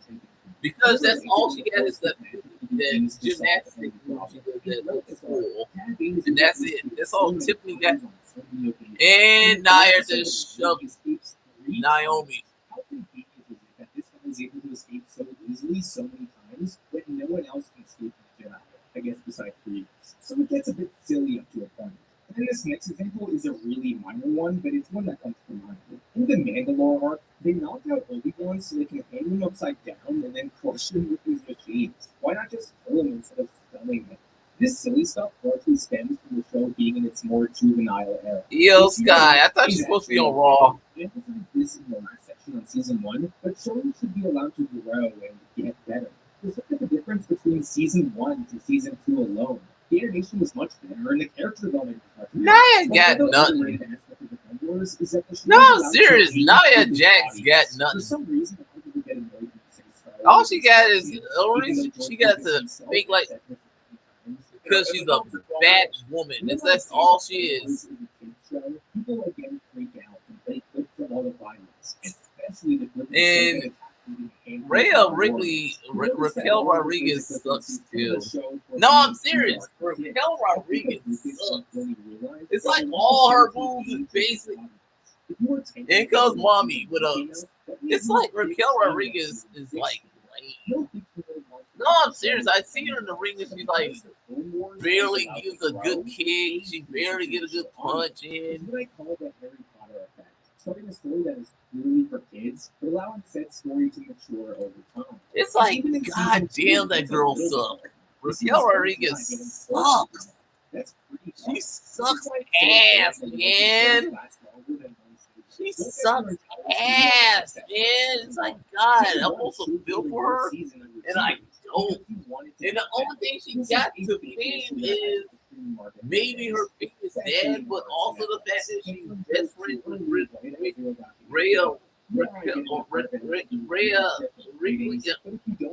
Ripley there. That's it. No, I'm serious. That's all she got claim to fame. Is her she's best friends with Mommy. That's it. Outside of that, what is she? No, I'm serious. I'm seriously saying what makes Raquel Rodriguez so big of a star. Who is she outside her maybe her father and maybe her best friend with Rhea Ripley? No, I'm serious. What makes her special?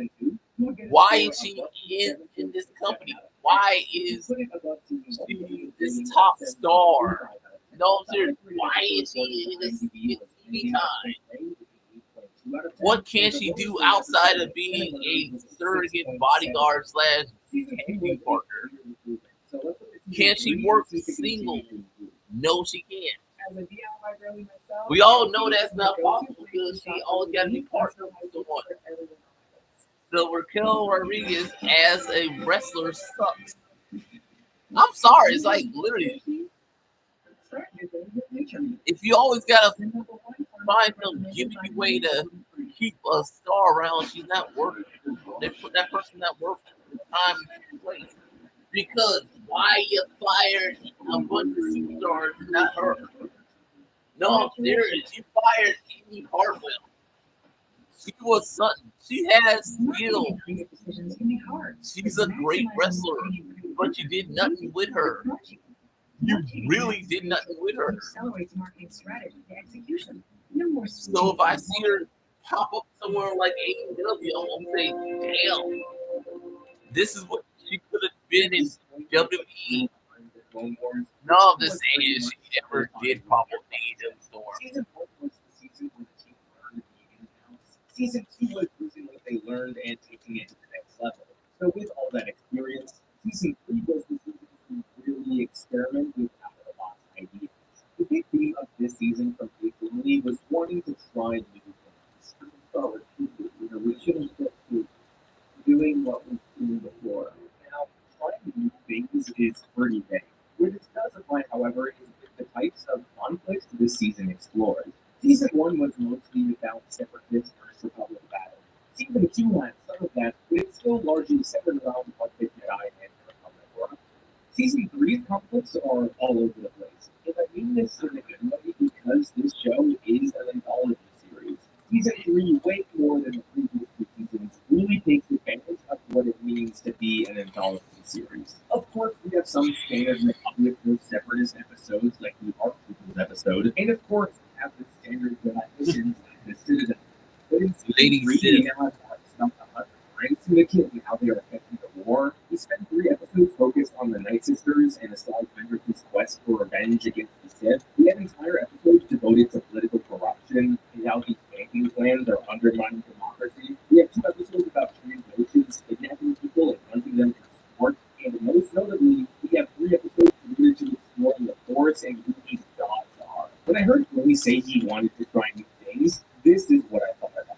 In the behind-the-scenes featurettes, we were a lot less focused on the limitations the team had. Now that most of the crew had been working there for 3 to 4 years, it was almost as if there was nothing left to struggle with other than thinking of new ideas. The animation this season has gone to the point where it pretty much doesn't get better until season 7. And again, I mean that in a good way because that animation is top-notch this season. One part of the animation that stuck out to me this season was the emphasis on cinematography. The first 2 seasons certainly saw improvements on the animation. We're winning! Cinematography. In season 3, so many of these locations are beautiful to the eyes. Dathomir with its red hues and neon-colored water stands out as a highlight. The Street Profit. Really pushing but I haven't twigs and branches where you always have a shadow or have the branches after the room like the backdrop. It was the shot with the commandos walking up the transport where I noticed this show had taken that next step. Certain imagery during the Mortis arc remains iconic to this day. The planet of the Slido made the entire arc still visually interesting. Blue shot in the beginning of the catalog episode was another location that took me by surprise. It wasn't just the shot selection or the locations that were beautiful, however. The team put an emphasis on small little things like rooms within the Hut Palace looking significantly better. During my discussion of season 2, I pointed out how the animation team added so many minor details that brought life to the screen. Season 3, however, blows season 2 out of the water. The one that instantly comes to mind is the effect of the invisible Night Sisters. Keep in mind, I'm putting this in perspective with how the show had improved up until that point, and how animation looked in 2010. The effect with the Night Sisters was supposedly a really simple effect for the animation team, but yet it was still something the team behind the Clone Wars had not done before.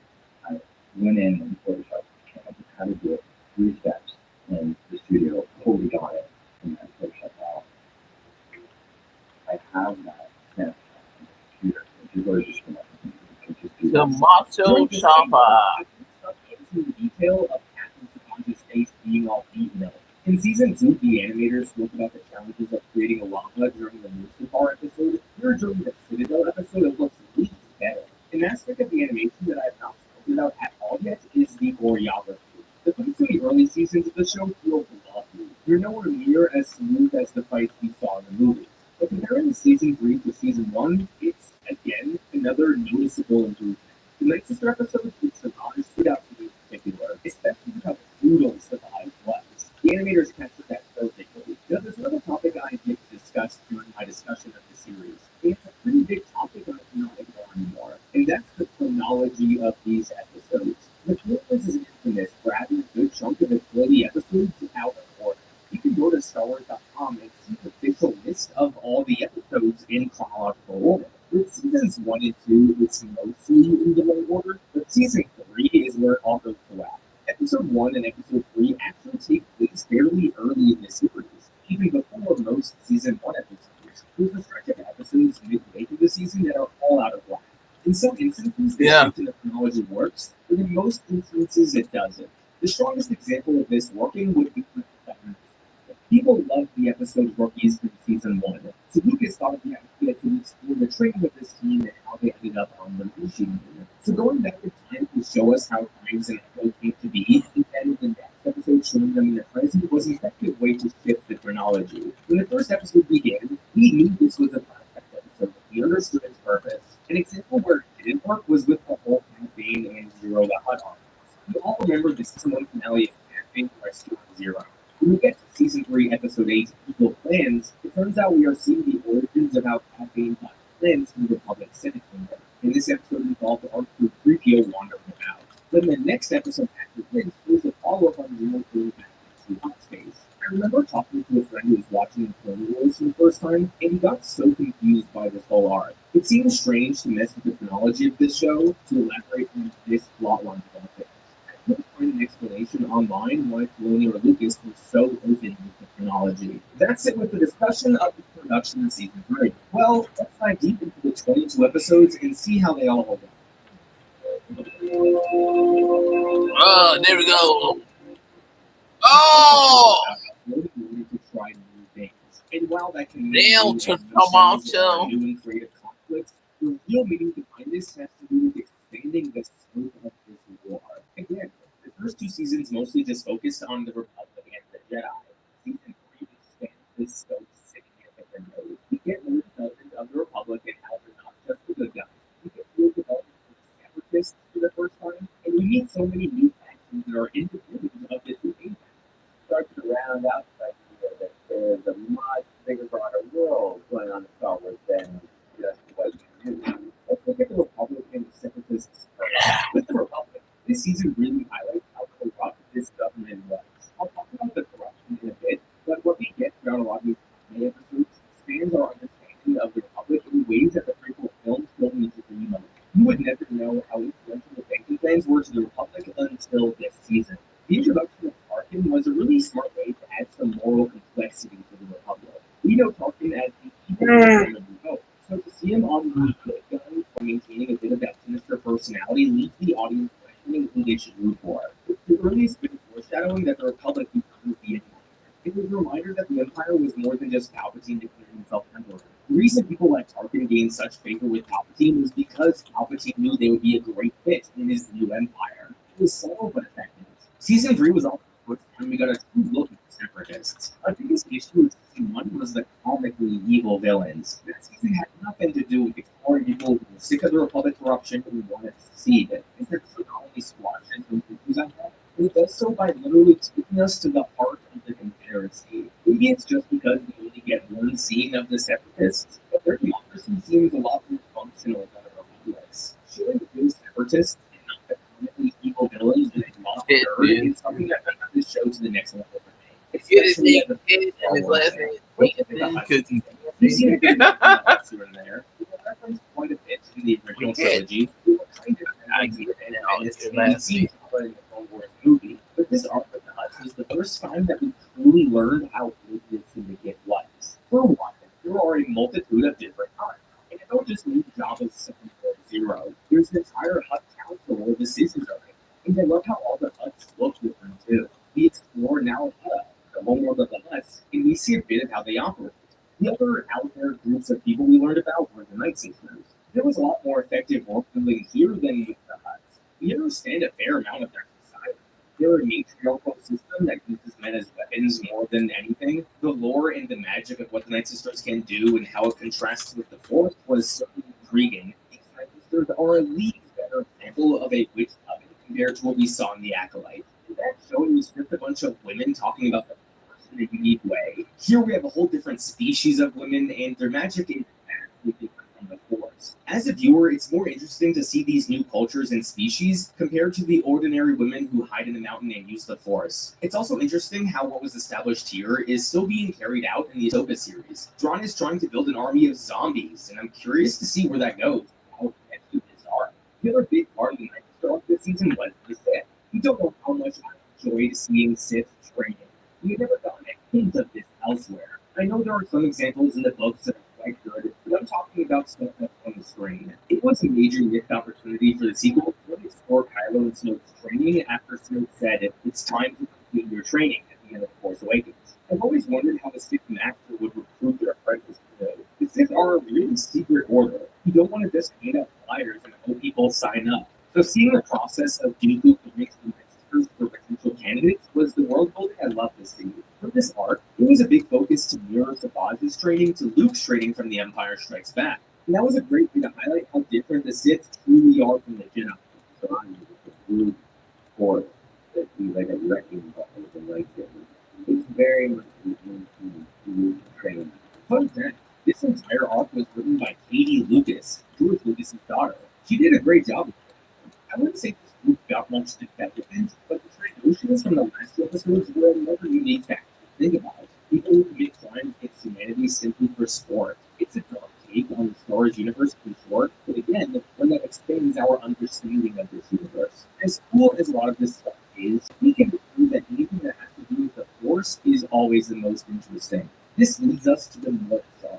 Here's a fun fact about what goes on behind the scenes. With all these interviews and featurettes, there are often entire 15-minute mini documentaries about these arcs. This is largely where I get my information about the production of each season, listening to what the creators focused on with each arc and finding patterns that match the seasons as a whole. But with the Mortis arc, and this is the only arc that has last year, Filoni explicitly states that he doesn't want to talk about it much because the mystery here is so important. We should really not answer directly a lot of the questions about the world. We have them for questions, but if I answer directly what something is, I think that I will be robbing you of the purpose of that arc, which is to make you wonder, to make you challenge your ideas, to ask questions. I wish Lucas took this approach when he talked about explaining midichlorians. So much of what happens here is incredibly vague. What does Anakin the Chosen do? What was the sun's end goal? Where did the gods come from? In most instances of world building, I don't like things being left to the imagination. Like if Lucas told me the Republic is corrupt and the truth is in your imagination, I really wouldn't like that. But when it comes to magic, especially a magic system like the Force, honestly the less I know the better. It goes without saying that 13 years later, we are still asking these same questions, especially in regards to whatever Balin was searching for. I love how seriously Filoni and the writers took this arc when it came to exploring the Force, because the role of the Force really should be treated with the utmost respect. For example, there was an early scene in this arc where the sun would make contact with Darth Bane and Darth Revan. As cool as that would have been, Filoni and Lucas realized including this just doesn't match the rules of the Force and the Sith. So ultimately, the scene was scrapped. Season 3 of the Clone Wars expanded this war and this universe as a whole far more than the first two seasons. Some of it was more interesting than others, to be sure, but each and every one added something to this universe. And Tomato just did it. So we've spoken about the world building of the season. Let's now discuss the themes. Seasons 1 and 2 fairly focused on the mature themes this show eventually became known for. Season 1 did a little bit, but not too much in depth. Season 2 decided to focus a lot more on character than it did theme. Season 3 mostly focuses on one theme, but it does so exceptionally, and that's political corruption. There's even an episode just called Corruption. I want to go through the list of political violence we see this season alone. Chairman Capito's daughters are captured by the Trade Federation in an effort to quell the resistance to their blockade. The Prime Minister of Capitol seeks to break up DLY? dealings with the Black Market. In order to stop the vote for peace talks, Isn't and it? set peace talks as an attempt to weaken the public, there is a bombing of the energy plant that forces the Senate to continue the war. You break up a tag team, huh? Oh my god. I'm serious, he broke up DLY, dude. It's like, Wow. He gets his He neck broke up snapped in the DOY. This moment felt like a message from the writers. Do you guys remember that goofy looking Bulgarian from the first episode when the show was so innocent? Kind of did that back in the day in NXT. This season goes all out on how dirty this war really was. All these conflicts are so much more interesting than Lockdown creating a super weapon or Lugo Vindy creating a virus capable They're of doing the mass exact genocide. same thing they did in NXT with them This is too. the only way to start corruption. I like the scenes of Ahsoka teaching the Mandalorian truth about corruption.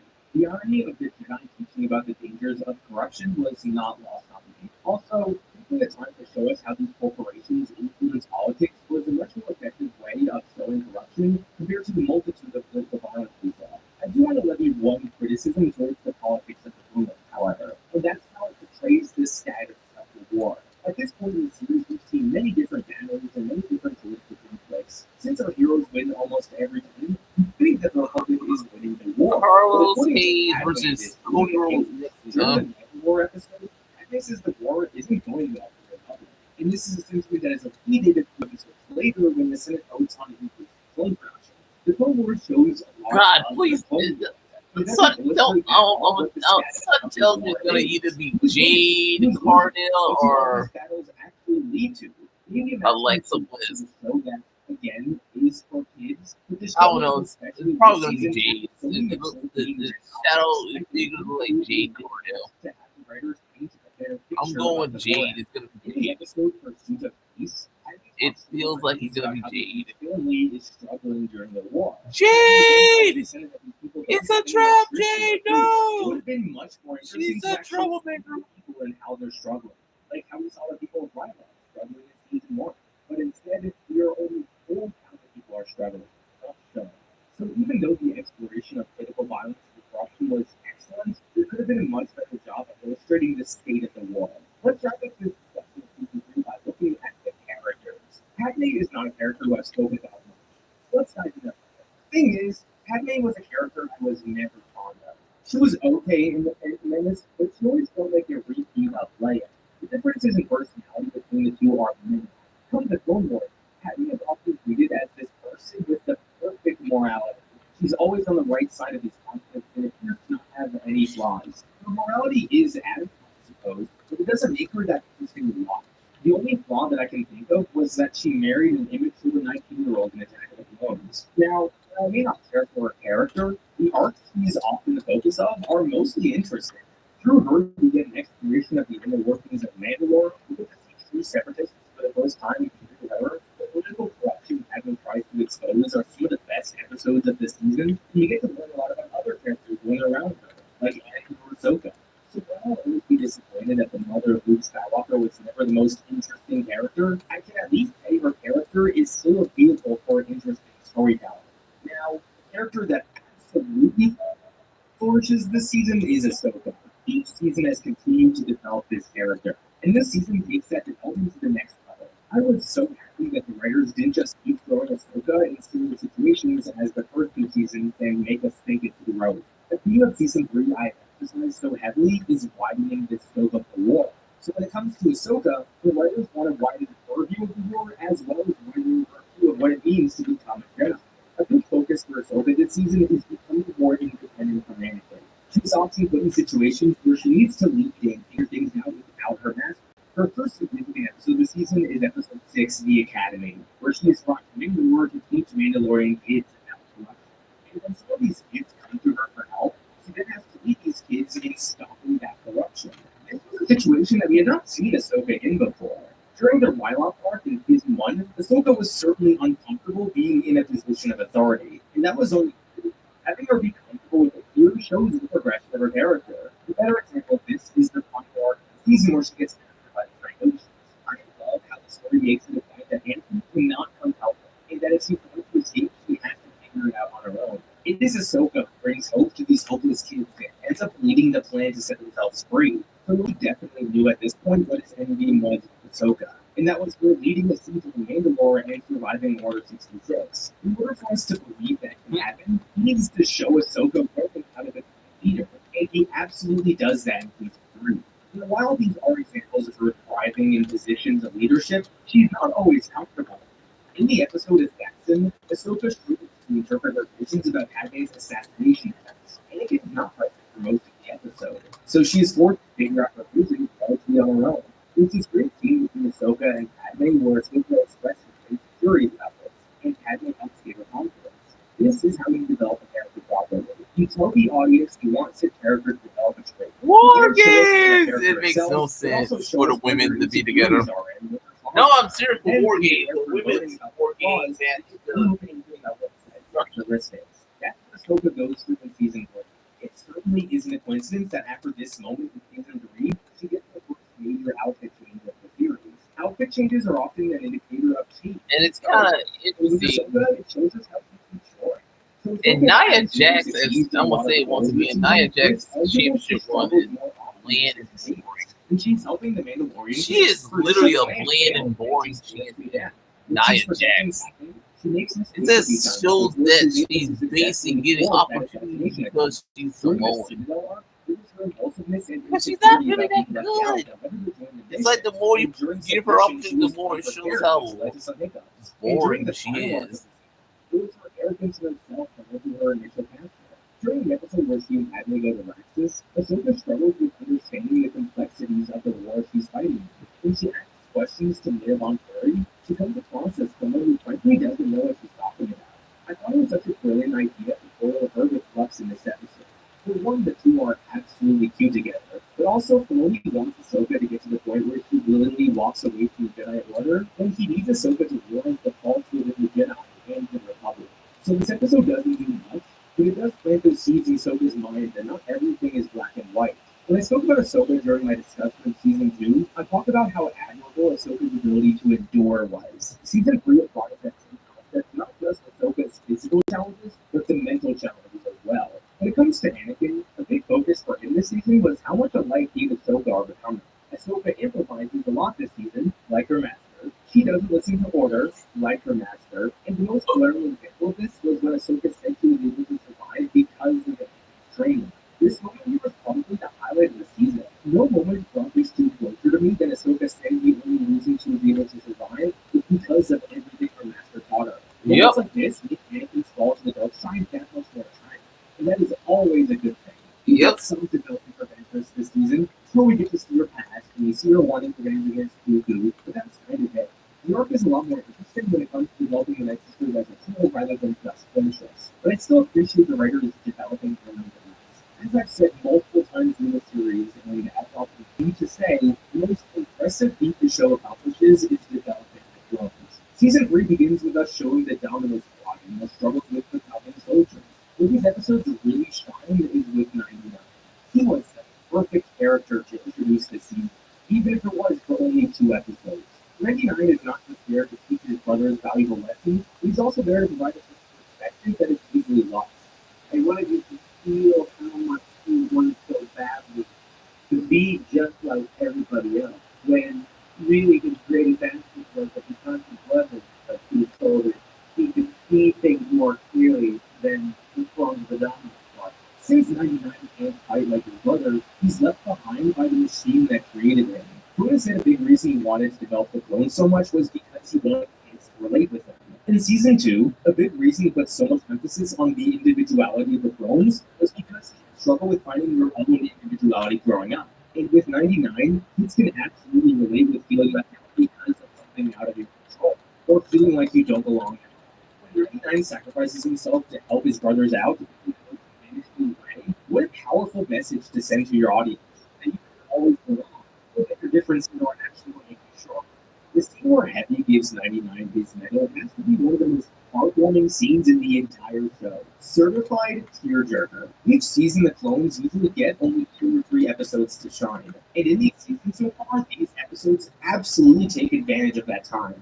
Season 3, in almost every regard, is more mature than its predecessors. And I don't just mean because it's darker. The season tackles more mature conflicts. It's because the wise man is getting their back up. No, I just realized that. That's probably what Paul's doing, getting that back up. What? Why did he answer the phone? Because he was getting their back up. Steph Rollins or maybe CM Punk.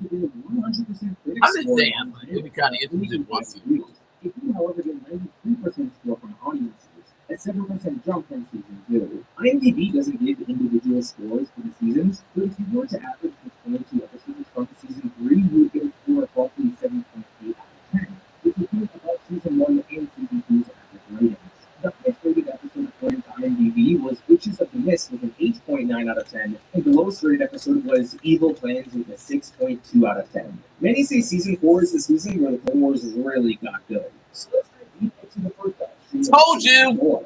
But before continuing on with the rest of this video, Paul Heyman, the wise man. And he brought back up.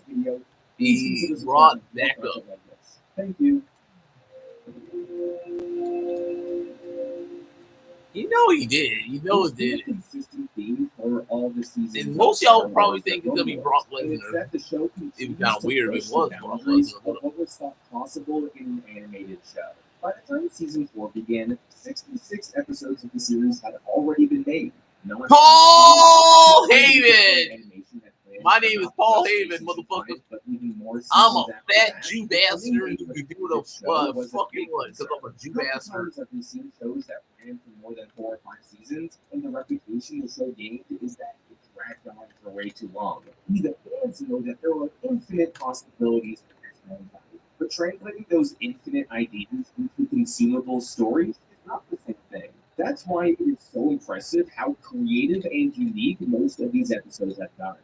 Season 3 definitely stepped it up with how creative the arts were, but season 4 continues to build on that. When there's Civil War underwater, you have the Jedi explorers, That Jew bastard. And we have a Sith Lord being resurrected and seeking revenge. I guess nowadays that last one isn't so unique.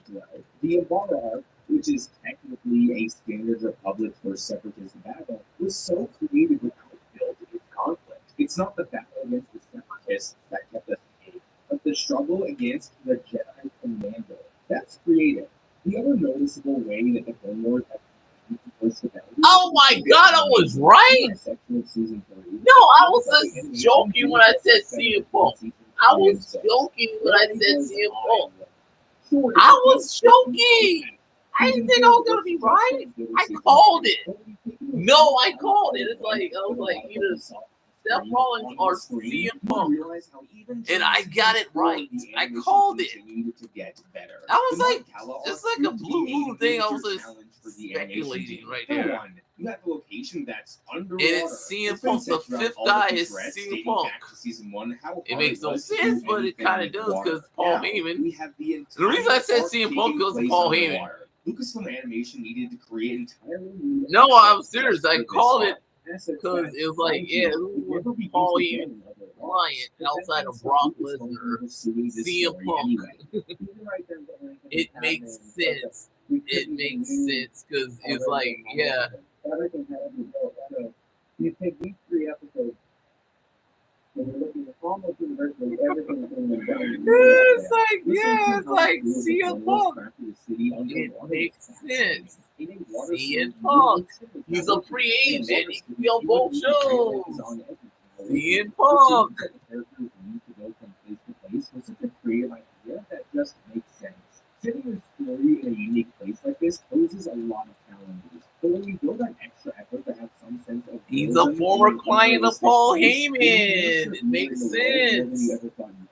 In Star Wars, that is No, I just realized it. I just feel it. There were so many challenges. And I was like, oh yeah, who's Paul Heyman gonna bring? Oh, CM Punk. Awesome idea that was No, I just speculated that. It was like, makes sense.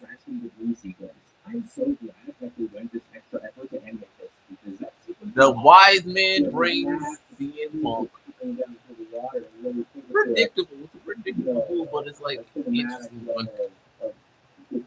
Destruction, turbulence, even little details like the characters bobbing up and down was not something animators had to do, but they did it anyway. It adds a layer of realism. I do love how the animators fully acknowledge that there could be bubbles on the light. And that's how the show is. CM Punk. You would have think it was still freaking Rollins, but it's CM Punk. But that doesn't mean you should ignore it and follow it either. Star Wars is known for having that resemble one volume from Earth. With the Clone Wars, however, So that's how the show is. CM Punk. Because again, they don't want anything to become repetitive. Umbara throughout the entire series may be the most visually stunning location. It is truly an alien planet. The overwhelming blended with neon colors allowed the planet to stand out from the rest. When creating this planet, we noticed how there had not been anything in the EU that portrayed Umbara before, so they had free reign to essentially do whatever they wanted. Sure, the environment of Umbara stemmed from this creativity, but what fascinated me even more was the architecture of the Umbarans. The parts of the episode where the clones were figuring out how to control Now we're gonna the watch some Umbaran ships highlighted how Rampage. creative the team of Lucasfilm got with this arc. Having a visual aesthetic that they're humanoid combatants, but they're not the good guys. They're not the clones. They're instantly recognizable, something completely different. And one is just really high performance PVC plastic type look to the ships and their flexibility. Let it be very alien and different. You know, the holograms were another thing that was unique to Umbara. It's still so creative. The other episodes this season aren't as impressive as the Moncala and Marin arcs, but there's still a lot to appreciate. This season was the first time we saw Stardom, the aka that was something that required a lot of work from the animators. Masoka, the lovely Masoka from Stardom, who also from Stardom, Mariah Marie, her former acting partner, or the real acting partner. 6-1. This is, again, another example of the animators Whoa. using that extra effort that wasn't available to them in previous seasons. The major focus this season was to improve facial animation. Yep, Mariah Marie. Remember during my discussion of season 2, The I lovely also said Mariah that facial Marie. animations were the focus of that season. Guess what? Just because animators made an effort to improve facial animations before, that doesn't mean they should stop trying to improve upon it. There are so many examples where the 23 animators wins, updated 5 models for losses. certain characters. The close to the Ibarra arc got a big update, and that was huge because Masira Kawa. smaller characters like Palpatine got an update, and I love seeing how much extra detail they put into animating Paul. The detail was so specific that they were intentional with the placement of little specks of light you see in Maul's eyes. When it goes wrong, there's thinking or wondering. I'll try and keep the eyes back above and 3 o'clock and 1 o'clock position. If you look, it doesn't make me look as mean or as angry, but then if we move the eyes back Needed down to the 6 Naya Marie and Hannah and then line up. Through.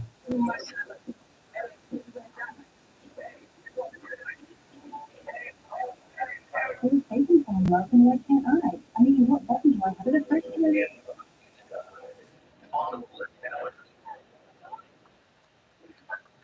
Perfect. What did you get us? You can get a new Volkswagen that's designed and developed in. He says, "Can you pay for his house? 0 down, 0 deposit, 0 first month payment, and 0 signing. Limited inventory applicable."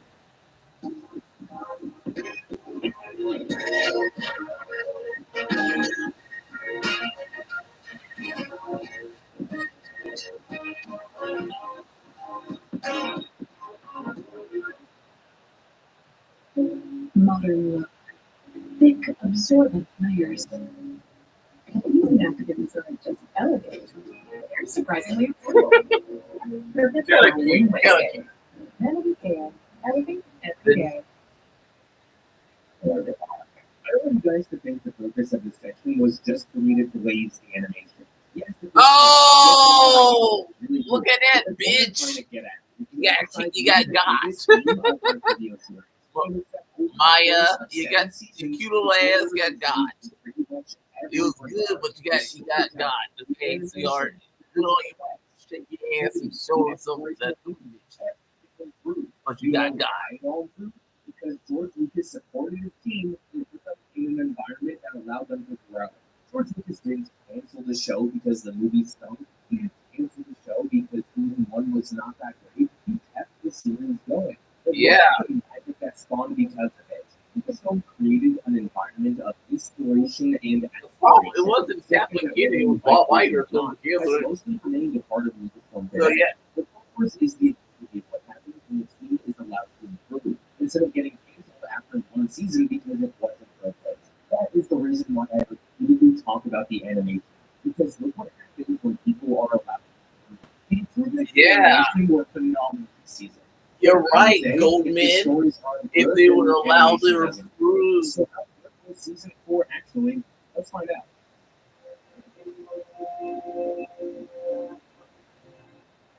Throughout this video series, I mentioned multiple times that the Clone Wars was well known for having Titty very chop! complex themes. Mariah's titty chop is me, right?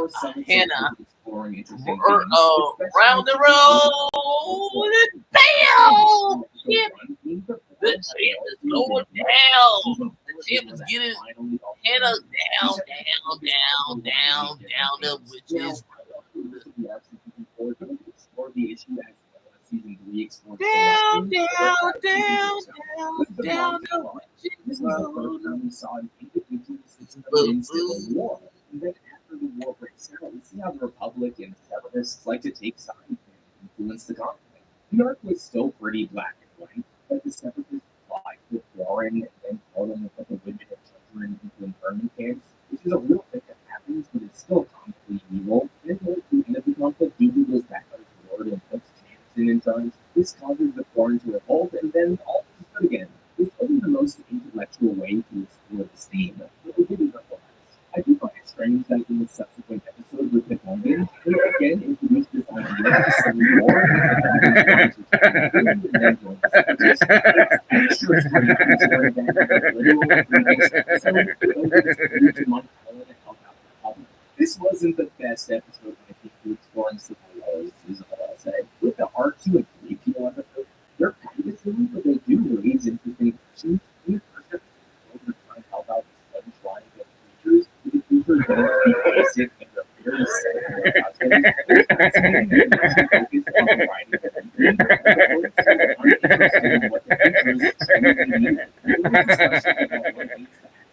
Yeah, I get it. Ones in a different culture. In the second episode, R2 3PO comes across this one tribe of small aliens.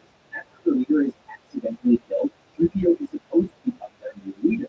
Then 3PO tries to teach them about democracy. This is all good, right?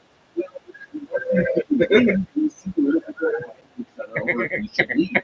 Was this a commentary on the link to revolutions and democracy issue that this may be a stretch. This Iberia episode obviously explores slavery, but because this is a TV series, the arc is able to explore it in a far more interesting way than the Phantom Menace did. We see how the Iberians focus on crushing the skulls of the slaves. And in the beginning, it shows how it's the peaceful people who are often the ones who suffer the most. That's interesting stuff. The episode of Friend and Me briefly shows what happens during peace talks and how they often don't work. With these examples I mentioned, they all raise interesting questions, but they're undermined by, once again, comically evil villains. Yeah, At this point in the series, it's disappointing whenever the separatists are portrayed as this tyrannical faction that steamrolls over the innocents. On Montella, instead of actually helping the Quarren, Dooku wants people enslaved, and then he goes back on his word for his own personal gain. In this Iberian episode, of course slavery is bad, but the arc begins with the separatists coming and enslaving the Brutas with no clear reason. I totally expect Dooku to do evil things, don't get me wrong, he's a Sith Lord, but when he acts as the leader of a separatist movement, the movement we saw have a democracy and a Senate, he shouldn't be comically evil. Whenever I look back on the episode with Minute on Terry, I wish Padme would list off all the blatantly evil things the separatists have done in the war. The Obi-Wan undercover arc is not one of these examples. It makes perfect sense that during a war, one side will try to kidnap or murder the leader of the opposition. This is not comically evil. The attempted genocide of the Night Sisters was more personally motivated by Dooku rather than a separatist campaign, so I didn't mind that either. Filoni often undermines his best episodes with these lesser episodes. Now, all these criticisms that I have, none of them apply to the Umbara arc. This arc is without question one of the best arcs in the series. For one, no comically evil separatists. In fact, the Republic is the one invading this world. Now, more importantly than that, no arc of this has explored the horrors of war as well as Umbara. The central conflict revolves around the clones taking orders from a, to say it lightly, hard general. Hard Drell is known as an effective general, but one with high flowing casualties. Right off the bat, I love that we have a Jedi that we can compete against. I rejoice whenever the separatists are painted in a good light or the Republic is painted in a bad. Questions are raised here about what it truly means to win a war. Is it worth winning if so many lives will be lost? How do you balance loyalty and morality? Should you follow orders from the leader or system that is more than willing to sacrifice your life for the greater good? It is so telling thematically that Krell would often refer to the clones as a clone member. Because some military their significance are absolutely just numbers. I love that we especially when some of the clones were created for this war. So the war is over. Now, I may not love how these questions were eventually answered, but I can't believe this arc for raising those fascinating questions in the first place. During this arc, we have not seen anything that is a horrific as these movies. Nothing is sugar-coated here. They died aimlessly, and they died in the 100. All this because musically we borrowing our valuable tools along the hyperspace routes of the sea. This arc doesn't want you to feel good about war. It wants to raise questions that so many other arcs are happy to ignore. The pointless and final level of the clones works so well because at this point we had spent 3 full seasons of the show humanizing the clones. So speaking of the clones, let's talk about the character development this season. I've said it plenty of times in this series. The development of the clones is one of the biggest accomplishments. This episode is so crucial in developing a tragic story of the clones actually was.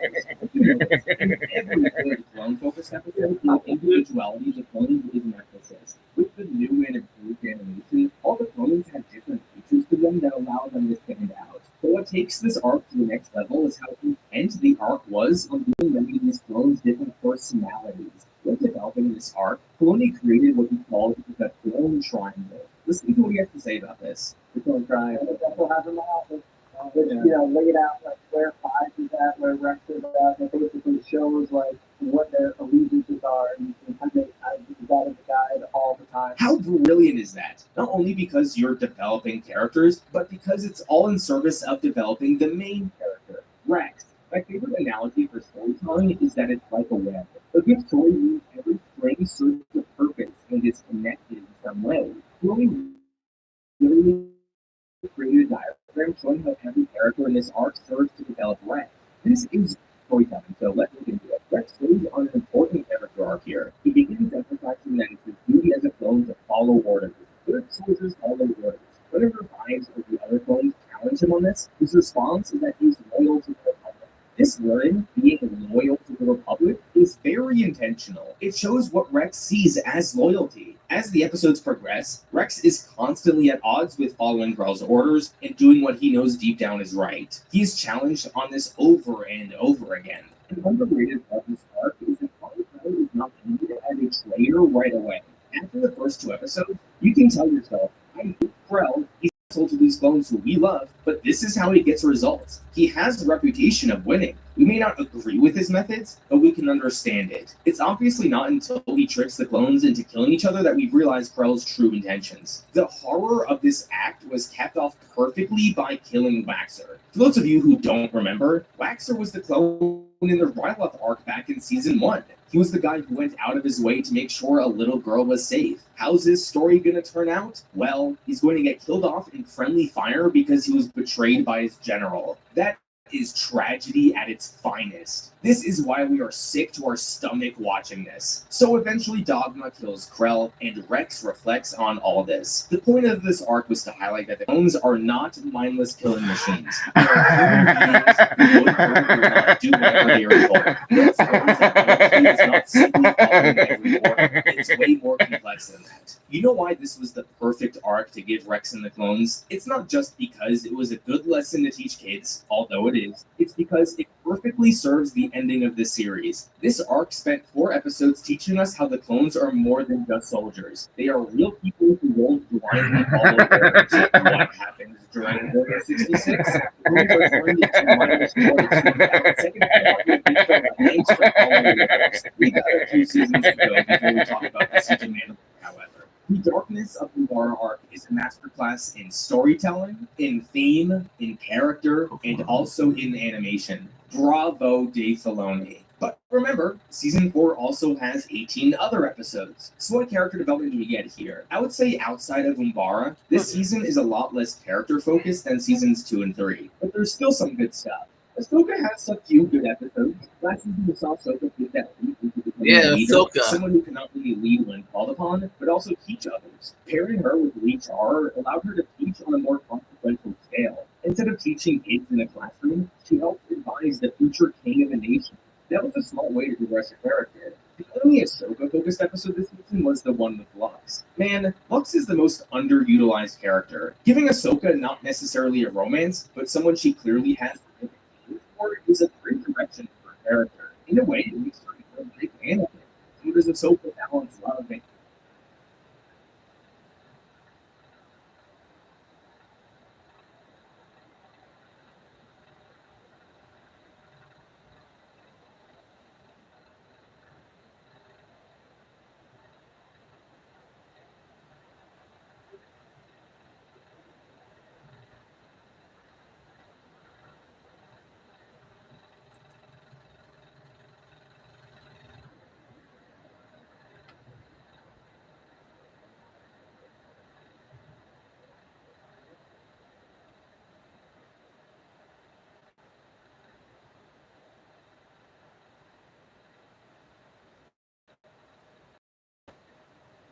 and duty. It's interesting stuff. It really makes me upset that so many characters in Star Wars under the Disney banner aren't in relationships. You want to know what my biggest issue with Disney Star Wars is? It's not identity politics or betraying George Lucas. It's that almost none of the major characters are in a relationship. The only major characters under Disney Star Wars that were in a loving relationship would be Hera and Kanan and Cal and Marin. I'm not saying every character needs to be in a romance, but love is such a fundamental part of human nature that it's strange Disney is so afraid of it. Anyway, that was it. In short, I love Lux and Ahsoka. Anything has some development season as well. I love that they gave him an arc that explored his childhood as a slave. This arc was crucial in me buying that Anakin could eventually become Darth Vader. You see on multiple occasions throughout the series how emotional Anakin can get. In the Zygerrian arc QT was no Marshall, huh? exception. I do need to say this briefly. I don't know where Anakin learned how to flirt after Attack of the Clones, but his moves with the Zygerrian Queen is not something movie Anakin is capable of doing. I found it so funny. Anyway, even though the Zygerrian episodes were the most Anakin focused, it was actually the Obi-Wan undercover arc that was the more interesting one. We always spoke about how important this arc was to Anakin's story, and I couldn't agree more. To tell the story that's really about Anakin and not being something tempting to the dark side. Anakin has been building this kind of quiet against the Jedi and against, kind of distrust of the way they work for many years, and we found out through the show, which really sees into supporting what's going on in Revenge of the Sith. Planting the seeds of distrust in the Jedi Council is such a smart thing to explore. One of my biggest criticisms of Revenge of the Sith is that I can accept Anakin turning to save his wife, but I cannot accept that Anakin would murder all the Jedi, including children. This arc alone doesn't change my mind, but it's one cog in a larger machine that helps me appreciate Revenge of the Sith a little bit more. Throughout the series, we haven't gotten much of Anakin and Palpatine. It was about time that the relationship between these two was developed. Palpatine's manipulation of Anakin was the best part about Revenge of the Sith, so I love seeing more of it here. I really appreciated Chloe's maturity here in acknowledging that Anakin at this stage of the war is not ready for Palpatine. Considering this arc was centered entirely around Obi-Wan, it's disappointing that there's no character change here. Not at all. It's an ordinary Jedi mission for Obi-Wan. The Mandalorian episodes in Season 2 were some of the best Obi-Wan episodes. Since then, we haven't gotten any interesting character moments, and that's disappointing. I do need to say this about the arc, though. The plot is so convoluted. This entire arc was about sending Obi-Wan undercover to learn about a plot to assassinate or kidnap the Chancellor. Instead of going through all this trouble, how about you don't send Palpatine to the Naboo Festival where his life is at stake? This way you don't need a Jedi to go undercover to thwart this plot. Just don't have the festival. You could argue the Jedi wanted to learn more about the Separatists, but this was entirely a bounty hunter plot organized by Count Dooku. There's nothing deeper to learn here. So this thought was in my head constantly. During my Season 3 section, I mentioned how Padme always frustrated me as a character. She just came across as this perfect politician without any flaws. Guess what? In the episode Shadow Warrior, they actually do something interesting with Padme. She knows Captain Grievous is something that can end the war, but she willingly gives him up to get Anakin back. I was shocked. Padme was a three-dimensional character for once. Bravo! I just wish it was more than one episode. Ventress has some episodes of development here. The writer said it was a focus for Ventress in these episodes to gain some independence. She was a Padawan for a long time, then she was Dooku's apprentice, then she was part of the Night Sisters. The writer wanted to explore Ventress being completely on her own, and that was an interesting direction for the character for sure. I love that moment between Ventress and Seymour. She goes, "You don't understand that Ventress does because she wants everything in her family. She doesn't really doesn't have anybody to help anymore. Well, that's true. If you want to validate that would be pointing well. Yeah. But then, I want to touch on the Jedi. You get a lot of little small moments highlighting how the ordinary person used the Jedi. When Rachel Hardin announces to a bar that he killed Obi-Wan, the people cheer. This is not talked about enough. This says a lot about how the average person views the Jedi, more than most episodes do. You know what a big missed opportunity was this season? To tell a vlog of the RZA. How would the Jedi Council react to one of their own so willingly killing clones and turning against the Republic? How would Anakin feel about this? Would the Jedi have to answer to the Senate for all of Krog's crimes? These are fascinating topics that were never explored. And it could tie into this theme nicely of the tarnishing of the Jedi's reputation. Now, you may want me to dive deep into the return of Darth Maul. This is a big deal, especially if you know my views on resurrecting characters. But I'm going to dive deep into Maul when we get to season 5. Because frankly, he's barely in this season. He's in 229 pounds. That's it. Also, the best parts Pure are also muscle. now shine through next season. So again, I think it's best to wait a bit. I will say this though, Sam Witwer's performance of Maul is something to be like. The intensity and pain he brings to the character is unrivaled when it comes to Star Wars animation.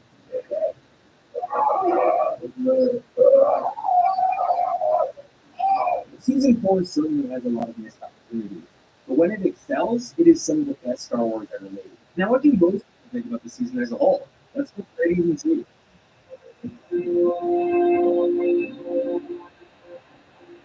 Season 4 doesn't have any critical reviews, but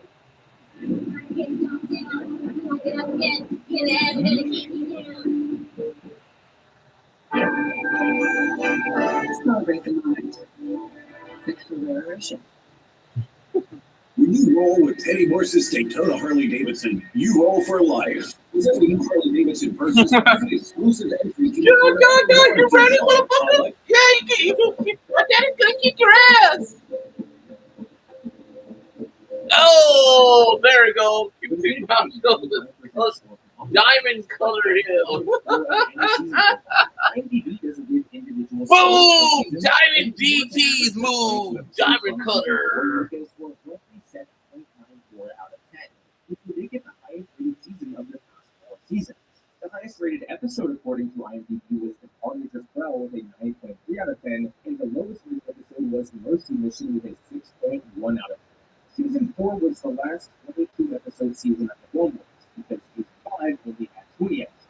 So let's see if that matters at all. Dive deep into season 5 of the Clone Wars.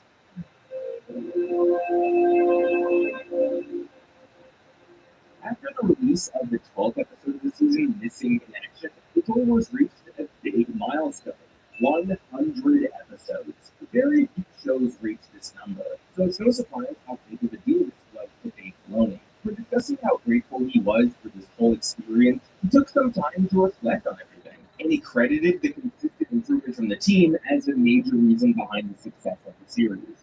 If you look at the first episode, and now you look at the 100th episode, the increase in quality across the board, whether it's the character design, the animation, the lighting, everything is gotten Rocky better and Hard, better. Joe, And very fortunate Juice to have Robinson, Juice Robinson, huh? Lucas may not have been as involved in this show as he was with the movies, but the culture he created around Lucasfilm may have been the biggest reason for the show's success. In this season alone, there are so many examples of little things that he wanted to add to episodes to bring it more alive. Whether that be fleshing out the jungle on Honduras with good trees and animals, or going all out in a silly explosion during the droid arc, or creating some of the best fights in the saga, there was so much effort put into the season and the entire show. The ending of the season was so important to Dave Filoni that he hired a whole orchestra to score the final arc. The difference is that the Kevin Feige composer went out and he used a full orchestra to do the music. Something we do not normally do on the show. I don't want to repeat too much of what I said before. That's why I just wanted to take a minute to reiterate how passionate the crew of the Clone Wars was and why that was a result of George Lucas himself. Now, as I've said when discussing each season of the show, an awesome production is great, but that doesn't automatically mean the show will be great. Star Wars: The Clone Wars certainly has its fan base, but there's also a large subset of critics. This isn't the case for all of these people, but in my experience, a large contingent of the people who hate the show are EU fans. This is because the Clone Wars ignores the EU in almost every regard. This is not even debatable. Filoni, throughout many of his interviews, has said that things he wanted to add to the show completely contradicted the EU. Was it wise for Filoni, Lucas, and the rest of the team to ignore the dozens of books, comics, and video games from the EU? Well, that's a bit tricky to answer. Because Filoni didn't ignore the EU, there are dozens of examples throughout this show of Filoni going to the EU for inspiration. I've pointed out a few examples in the prior seasons. In this season, the idea of Illa was largely something he got from the EU. The planets and the kids he largely got from the EU. The main example being Black Sun, which came from one of my favorite Star Wars books, Shadows of the Empire. The idea of the Black Sun is something that I first learned about from the old game kind of multimedia platforms with Shadows of the Empire. And I thought, well, that would be great to bring the Black Sun into the story. I don't see it from the EU, but the space station from the end of the Droid arc, not from Star Wars of all places. So Dave Filoni didn't ignore the EU. He just decided to basically create his own canon and took inspiration from the EU. Canon is a really tricky subject. With the total canon, so many stories have contradicted other stories. Dave Filoni has even contradicted books and comics he was actively a part of. Ventress's death in Dark Disciple, how Ahsoka got her lightsabers in the Ahsoka book, or Kanan's story during Order 66. I get how tempting it might be for Lucasfilm to want to everything as one canon, but frankly, when you're creating so many movies or shows, it just won't work. Few fans would probably never like the Clone Wars anyway, but they would have been a lot less annoyed if Lucas and Filoni came out right away and said the Clone Wars was not a part of the old canon. When it comes to the production of Season 5, there's not really a lot to discuss. We know that the team continued to improve, we know how much action was there, we know about all the little details they had. Might as well just go straight to the stories of Season 5 and see how they all turned out.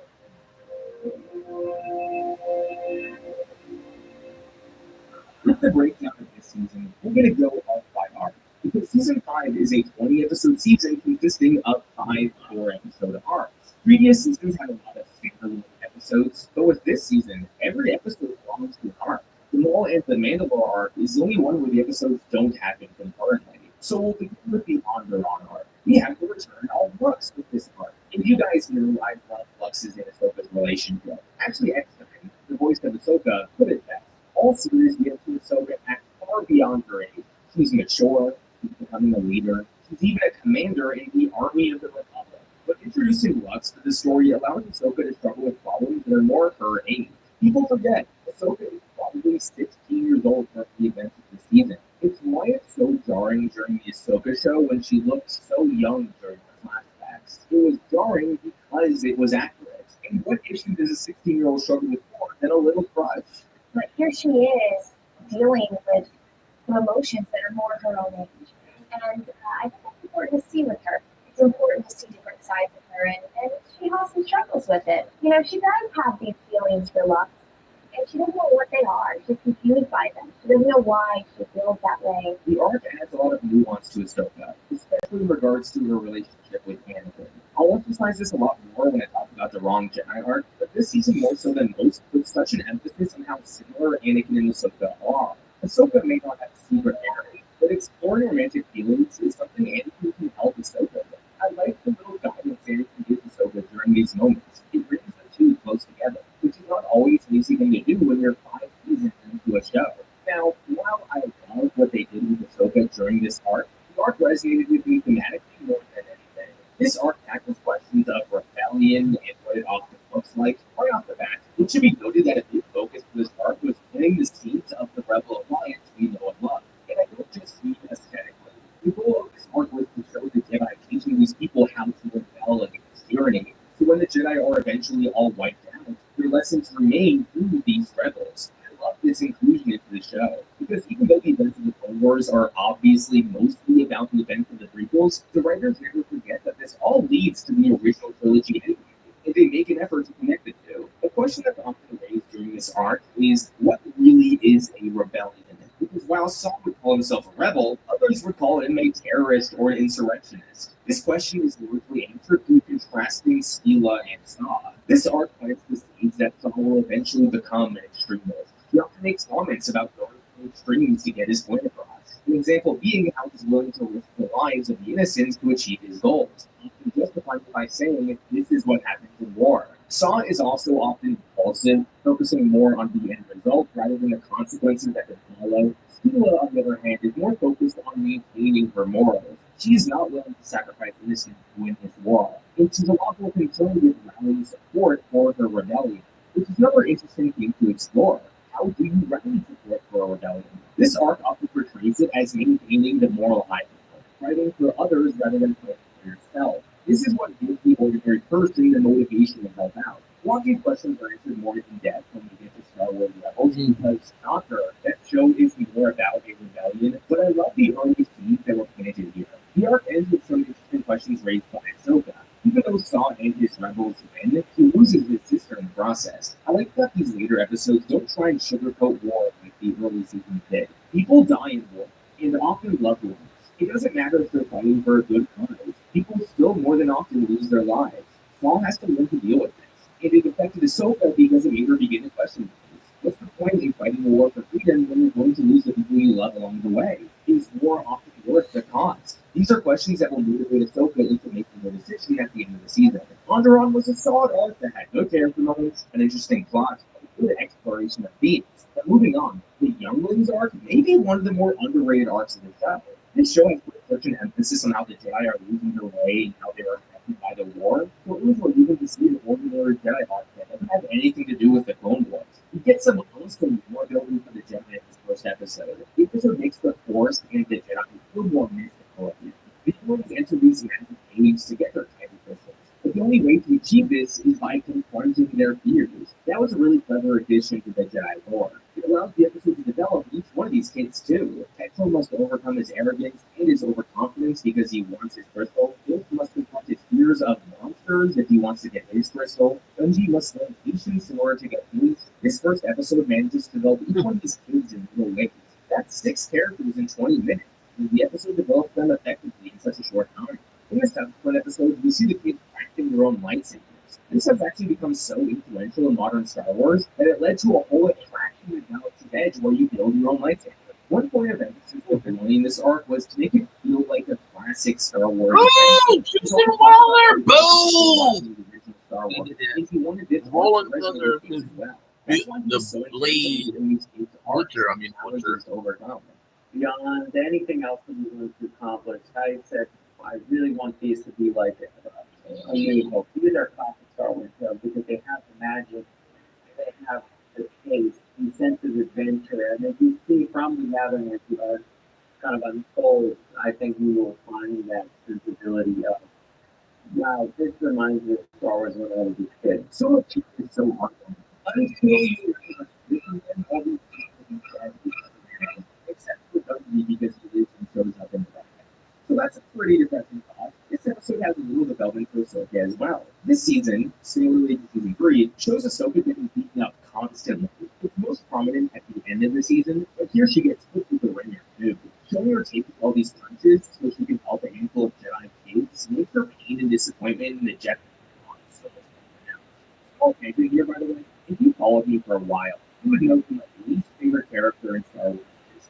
It's not Jar Jar Binks, it's not Rose Tico, it's General Grievous. I hate this guy. The main reason why is because he represents everything that I don't like about a lightsaber-wielding warrior. He's a deathless, emotionless villain who wields 4 lightsabers just because it looks cool. In Revenge of the Sith, the only reason he exists is to distract Obi-Wan while Anakin turns to the dark side. You'd think, like so many other pre-existing characters, to get some development here. But no, it's arguably even worse. The only episode he gets an ounce of development in was all the way back in season 1. Since then, we've gotten really flaws. In one of the featurettes, the voice actor for Grievous tried to explain the depth behind him. And I know we have to say that over the years of playing this character, and every iteration that he's been involved in, I always feel his frustration. He really wants to make a name for himself, but he's been given a huge army of basically hitting droids. A lot of what he says is interesting. This would actually be a cool thing to explore if it was remotely developed, but it wasn't. Thunder Rosa! And holding her own highlighted how far Ahsoka is coming with her training because she survived an encounter with the supposed Jedi killer. But it doesn't feel that way. Grievous, I'm pretty sure, kills only one Jedi the entire show. and that was Nagar back in season 1. Savage in a single episode in season 3 killed more Jedi than Grievous in the entire show. If there was a single arc where Grievous went on a rampage and actually killed a bunch of Jedi, it could have added so much to Ahsoka in this arc, but it never happened. I'll briefly touch on Hondo because I like what they did with him. He's not. You gotta look to more. I'm glad that in this season they show Hondo doing good things for profit, but also bad things for profit. It keeps us guessing what he would do next. Now, I really do like that he has a code that he really things. The ending of the arc has this really nice ending. In moments like this, or makes us love it. Overall, this was a fun arc. But I don't understand why Liang didn't take the ship in hyperspace in the beginning of the second episode. He just decided to sit around in subspace, which allowed the pirates to attack them. Small plot hole, but not one that derails the arc. I have very little to say about the droid arc, and that's not surprising to anyone. When developing this arc, they described it as really an experimental arc. Supposedly, Lucas just wanted to try something new, so this arc allowed him to scratch that itch. George said, I want to do something different. And everyone went, oh no. It's funny because a white girl's gonna get an ass kicked, but Thunder Rosa.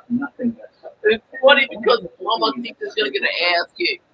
And I like the idea of this throne with amnesia. This is the most development the droids get this season, but I was glad the concept itself was really cool. I like droids and I like R2, but I don't really like this arc. Now let's talk about the real highlights of the season. The Maul and the Mandalorian arc was so damn good. Now is the time to dive deep into Maul. To provide some context around my views, I hate character resurrections.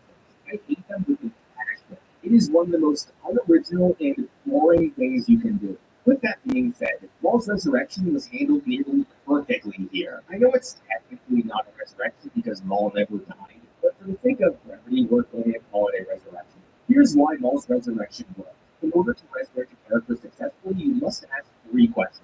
Question 1, did the character's original death have a strong narrative purpose? Question 2, why does this character specifically need to be brought back to life? Question 3, how does the character's death impact the growth of the character now that they're alive? Let's go through each one. Did Maul's death have a strong narrative purpose? No. I'd say no. It didn't. Not really. Maul wasn't some emotional climax. Not really. It was more like the obstacle that Obi-Wan had to overcome. So because Maul's original death had no strong narrative purpose, bringing him back to life doesn't undermine anything. It's not like Maul's resurrection undermines Qui-Gon's death. The last thing you want to do is bring a character back to life when their death was really important in the story. Kind of like Palpatine. Why does Maul specifically need to be brought back to life? I ask this because oftentimes, instead of resurrecting a character, you could just easily create a new one. But with Maul, that isn't the case. Maul specifically needed to be resurrected because he was a Sith Lord. The whole basis of Maul's development was showing another side of the Sith.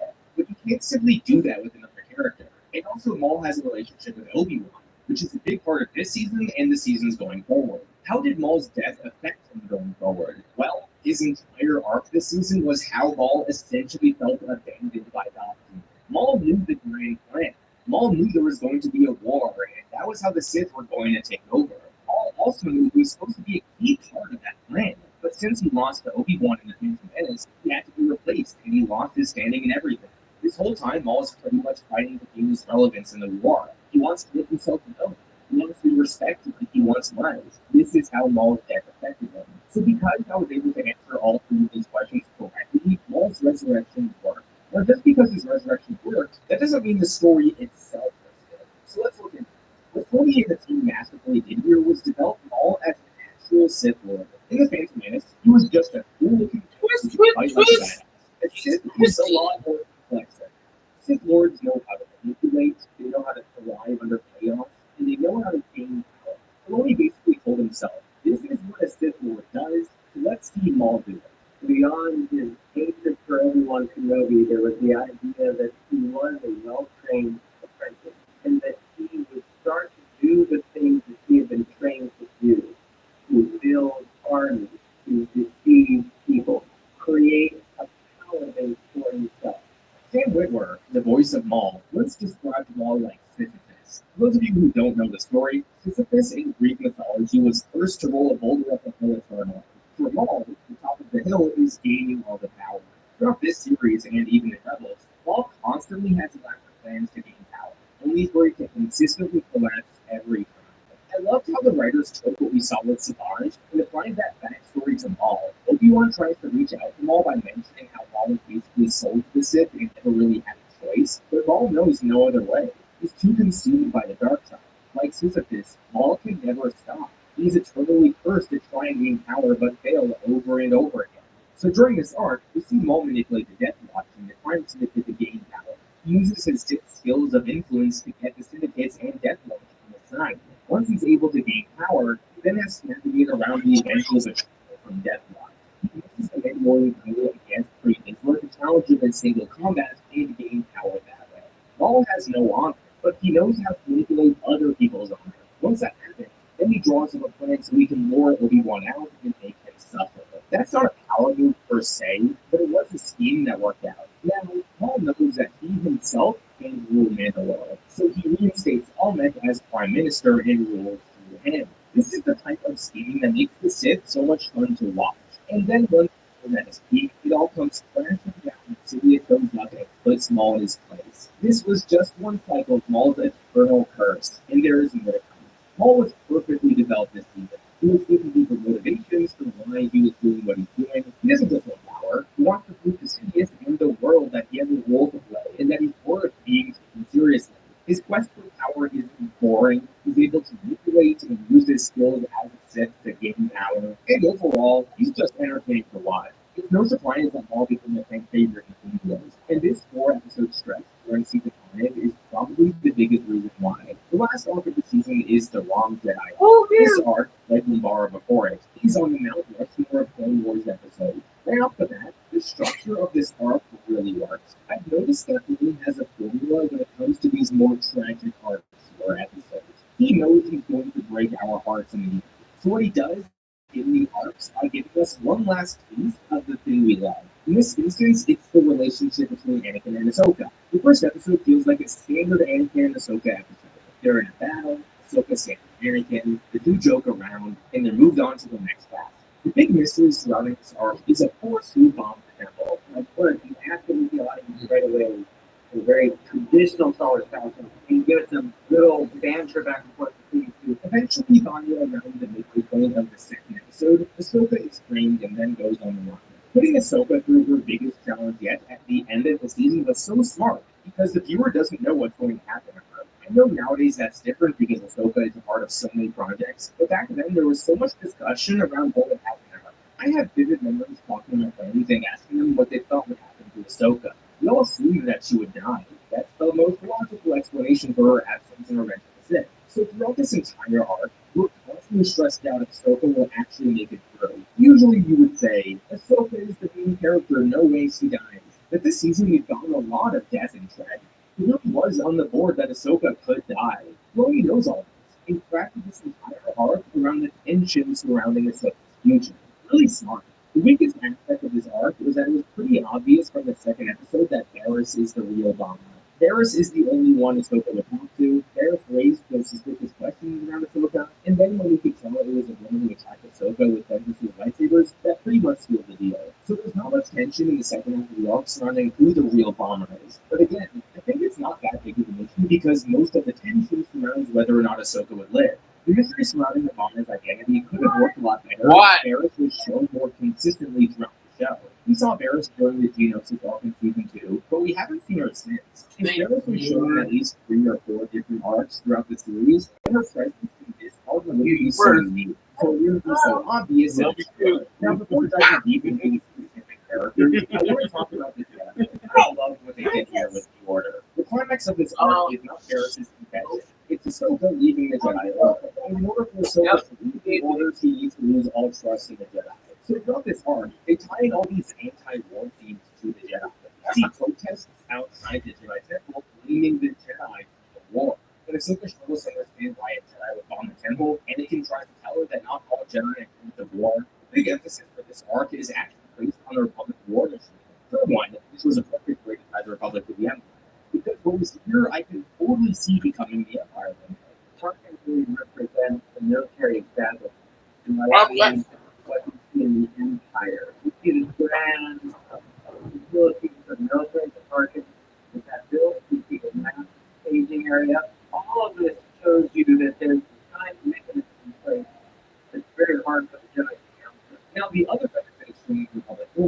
showing how far the Jedi have strayed from their purpose. Remember, they're peacekeepers, not soldiers. Showing their role with the military in this arc only serves to remind us of that. When Ahsoka leaves the Order, we can totally understand why she have lost so much faith in the Jedi. So let's dive deep into Ahsoka. We spoke about how the arc began with showing her and Anakin as their past. What I love so much about the beginning of this arc is how it repeatedly translated Ahsoka's faith in the Jedi Order. Ahsoka seemed more hurt than usual at the thought that the Jedi would be willing to hurt one of their own. Ahsoka states her beliefs in the philosophy of the Jedi multiple times. Like she says, she can never hurt another Jedi because she holds the principles so dearly. This is important because, again, the writers really need to sell how hurt Ahsoka was by the Jedi not trusting her. There's nothing more painful than being betrayed by the thing you trust the most. And that's what happened with Ahsoka and the Jedi. To reiterate a point I've stated constantly, Ahsoka gets beaten up so many times, and we see that in this arc. And not just physically, but emotionally too. This is why pairing her with Ventress for an episode was really smart. Ventress allowed Ahsoka to understand what it feels like to be betrayed by her master. Now, Ahsoka wasn't necessarily betrayed by Anakin, but she was betrayed by the master. This opened her eyes to the possibility that she could leave the Order. Then, of course, she gets captured, and her expulsion is so heartbreaking. I love the close-up of her eyes, as if it was the nail in the coffin of her betrayal. The system she loved so dearly had turned her back on her. There's no going back after this point. She has felt completely abandoned. So, of course, she was found innocent, and then she rejects the offer to come back. This last scene is powerful. The big reason why may be because it's actually more about Anakin than Ahsoka. We all know Anakin's fate. So throughout this arc, when we are shown how passionate Anakin is about Ahsoka, it hurts that much more when he leaves. Little tangent, but the facial animation of Anakin is off the charts here. So many moments really blew me away with the emotions they were able to convey. Now going back, there were so few people who Anakin could really consider close. Padme and Obi-Wan, obviously, and that really helped. Ahsoka leaving and seeing the two split apart just makes you think back to all the moments they shared. You know how I said this to you on the point that Anakin and Ahsoka are becoming so similar and so close? Yeah, this is because they wanted to break our hearts by separating them. We know how attached Anakin can get. We've seen this so many times in the series. So we know how much this hurts when Ahsoka leaves. And it's, at this point in the story, the most devastating scene we have gotten. Season 5 of The Clone Wars is my favorite season of the show. Sure, it's not all perfect, but so much of it was done so well, especially the end. Let's see what most people think. Go to the ratings.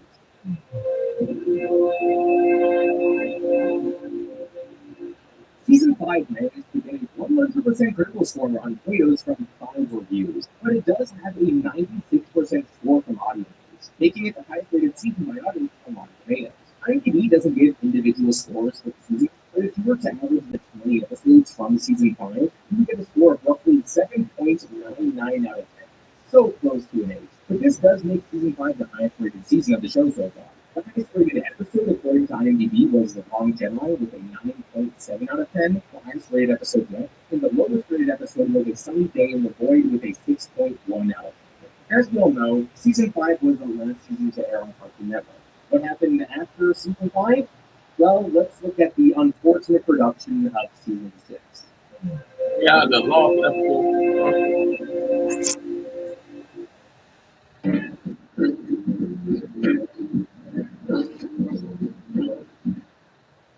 Your steam competition needs the only for simple ingredients, and you never have to steam. Surprise! I think we need a bigger jar. Not credit? Credit Karma can show us how to improve our steam. So we can get a bigger yard. Yay! Into the Credit Karma. Download the app today. Why did we choose Safeline? We were loading our SUV when Safeline came right to us, and we could see exactly when they'd arrive with a replacement we could trust. That service the way we want it.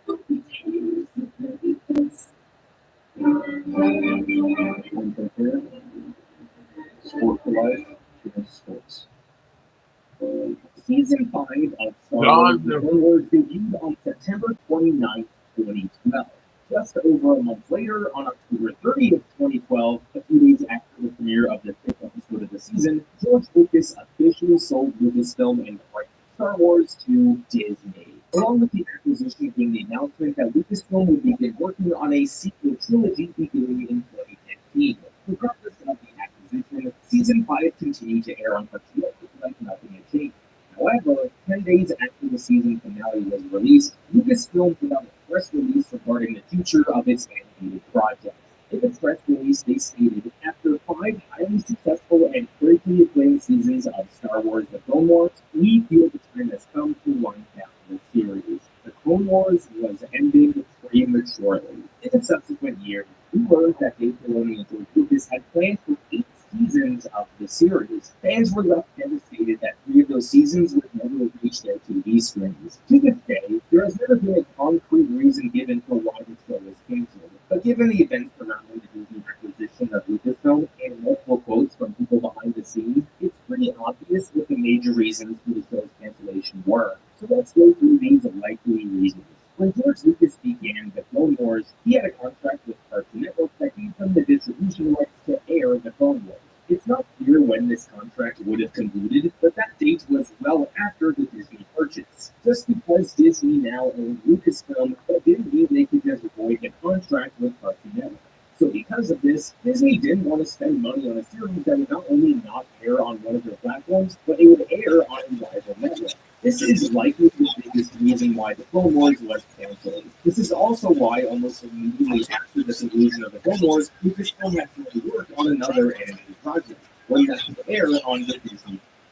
Another factor to consider was how dark this series was becoming. I've stated many times throughout the series that the Clone Wars aged with its audience, but even Cartoon Network wasn't thrilled with how dark this series was becoming. Because remember, Cartoon Network was still a network aimed for children.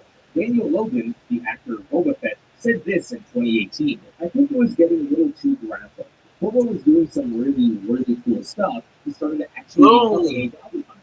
At the time, it was just too graphic, I think, for what Disney was used to. Netflix's VP of Content Acquisition had this to say. The series really aged up over the years. It went to a darker place and didn't fit the Cartoon Network brand any longer. So it was a hidden gem that Disney brought to our attention, and we jumped all over it.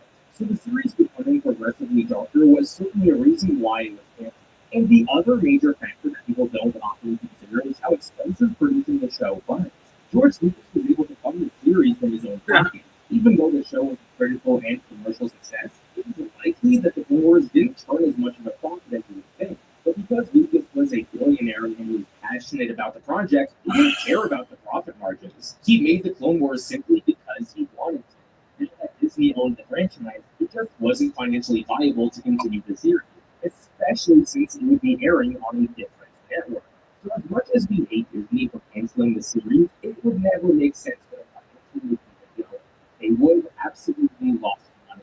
This is why Star Wars Rebels, the show succeeding the Clone Wars, proved so much worse while being a newer show, because the budget for each episode was significantly less. So, for those reasons, the Clone Wars was canceled. However, Ahsoka walking off into this would not be the last fans would see of the Clone Wars. Back in those days, television shows were often made years in advance. When the show was canceled in 2013 after the conclusion of Season 5, Season 6 was mostly done, Season 7 was actively being produced, and Season 8 was being written. Nowadays, we live in a streaming climate where production of a season can only begin once the previous season is completed. This is why shows like House of the Dragon or Star Wars shows like Andor need years between seasons of the show. This is a symptom of the modern streaming climate that I absolutely hate, but that's a topic for another day. With the Clone Wars, since a large portion of Season 6 was completed by March of 2013, Filoni and the team were given the green light to put on touches on some of these episodes. 13 of these Season 6 episodes were allowed to be completed. On February 13, 2014, it was announced that Netflix would be airing these 13 episodes under the banner of Clone Wars The Lost Missions. And on March 7, 2014, these episodes all aired on Netflix. And that is the complicated production of what we now know as the Clone Wars Season 6. How did this shortened season turn out? Well, let's dive deep into the stories of the Lost Missions. The Lost Mission.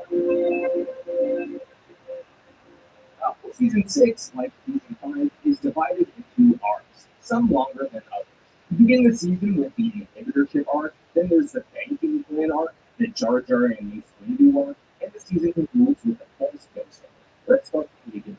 The inhibitorship arc with Grimes is another Clone Wars masterclass. Because the first 5 seasons did such an excellent job developing the clones, writers now have to answer the big question: why were the clones all so willing to kill the Jedi? This is something that the answer. You can't show the clones becoming best friends with the Jedi and then have them voluntarily kill the Jedi in Revenge of the Sith. The way they do this is, of course, with the inhibitor chip. Now, the inhibitor chip choice raises a debate about why the clones killed all the Jedi. In the expanded universe, the clones in the Jedi didn't have as close of a relationship. The clones also knew right from the start what Order 66 was. They were trying to be completely obedient, so when Order 66 happened, they just followed orders. I will forever defend the approach the Clone Wars show took over the expanded universe. For one, I can never understand how developing the clones and making them feel human would be a bad thing. The prequel trilogy is so anti-war that it only makes sense in the Clone Wars to show how much war hurts people. And Filoni's team do this. Throughout the show, we see the clones suffer over and over again. Laurel is the best example of this. So because of that, I fully support anything that makes Revenge of the Sith more attractive than it already is. So showing the clones for 7 whole seasons as these kind and empathetic people, and then ripping our hearts out because they were forced to betray the people they cared about is tragic. Seeing clones involuntarily sacrifice themselves to kill one Jedi is tragic. Seeing how close the Jedi were to the clones and having them be betrayed by one simple order is tragic. The moment where Rex flies during the series finale only works if the clones are forced against their will to obey Order 66. For those reasons, I will always defend the leadership this season. Now, looking at the actual execution of this arc, having eyes through our eyes and ears throughout the story was a wise decision. The whole point of this arc is to tell us what really happened with the clones during Order 66. But the Clone Wars is not an encyclopedia. It is a show telling stories. This arc needs to convey this message in a compelling way. How is this done? By having the truth behind the inhibitor chip be a mystery, and one of the clones is trying to figure out the truth. We aren't just told in an exposition dump what the inhibitor chip was. We are told over the course of 4 episodes as this mystery. We also learn things about the inhibitor chip at the same time that Eyes does, and that's a good way to get us in the shoes of a character. Now, similarly to the Embara arc, this arc shows all the ways we love clones. It does it through Fonzie. Fonzie is really relevant in the story because Pop was one of his best friends. Human beings have best friends, not mindless robots. Fives is clever. He's able to manipulate AZ in doing what he wants. Human beings are capable of being clever, not mindless robots. Fives is compassionate. He risks his life to save his friend. Human beings are compassionate, not mindless robots. I think you guys get what I'm trying to say. The thought of losing all agency is what drives Fives crazy, and this only works if you show us how human the clones really are. There's a lot of other moments as well that highlight this aspect of the clones, like the moment where a clone going rogue is questioned and said that the Jedi have inspired creative thinking in the clones. That moment strengthens the bond between the Jedi and the clones, but also, again, humanizes the clones. The little arc that AZ has is also effective. The arc begins with AZ saying, "I'm not capable of human emotions," but as the arc progresses, his concern with life grows more and more. Concern and attachment is a human emotion. The clones are so human and so likable that they are even able to change droids again. That's good storytelling. This arc also tackles these moral questions surrounding the clones. The Caminoids are so willing to terminate the life of the clone to get answers about this supposed tumor. This raises questions about inhumane testing. They're essentially treated as lab rats rather than human beings. And it is repeated over and over again in this arc how the clones are not people but property, trying to dehumanize the clones. And then in the last episode, we see a clone bar where clones go to have fun. The villains in this show try to dehumanize the clones, and the rest of the show hammers it home how lovable and human the clones are. That's why this arc and most of the clone-focused arcs work. The arc is pretty much about a person learning other people can take away his agency, and he dies trying to tell the truth, but no one believes it. It's tragic. Just like the ending of the show, and just like the ending of Revenge of the Sith. This Fives arc is probably a top 5 arc in the show. It's at least one of my favorite arcs. Moving on to the fan arc, this arc is definitely underrated. If this was an arc in season 1, it would have focused entirely on the banking plan with zero interest in the characters. This arc does well is, of course, have those political elements along with interesting character work. The episode is pretty much the lowest episode from season 2, but longer and better. Is the exploration of the interesting? Yeah, because we hear about interest rates, fraud, war profiteers, special interest groups, etc. Arcs like this do make it a little harder to say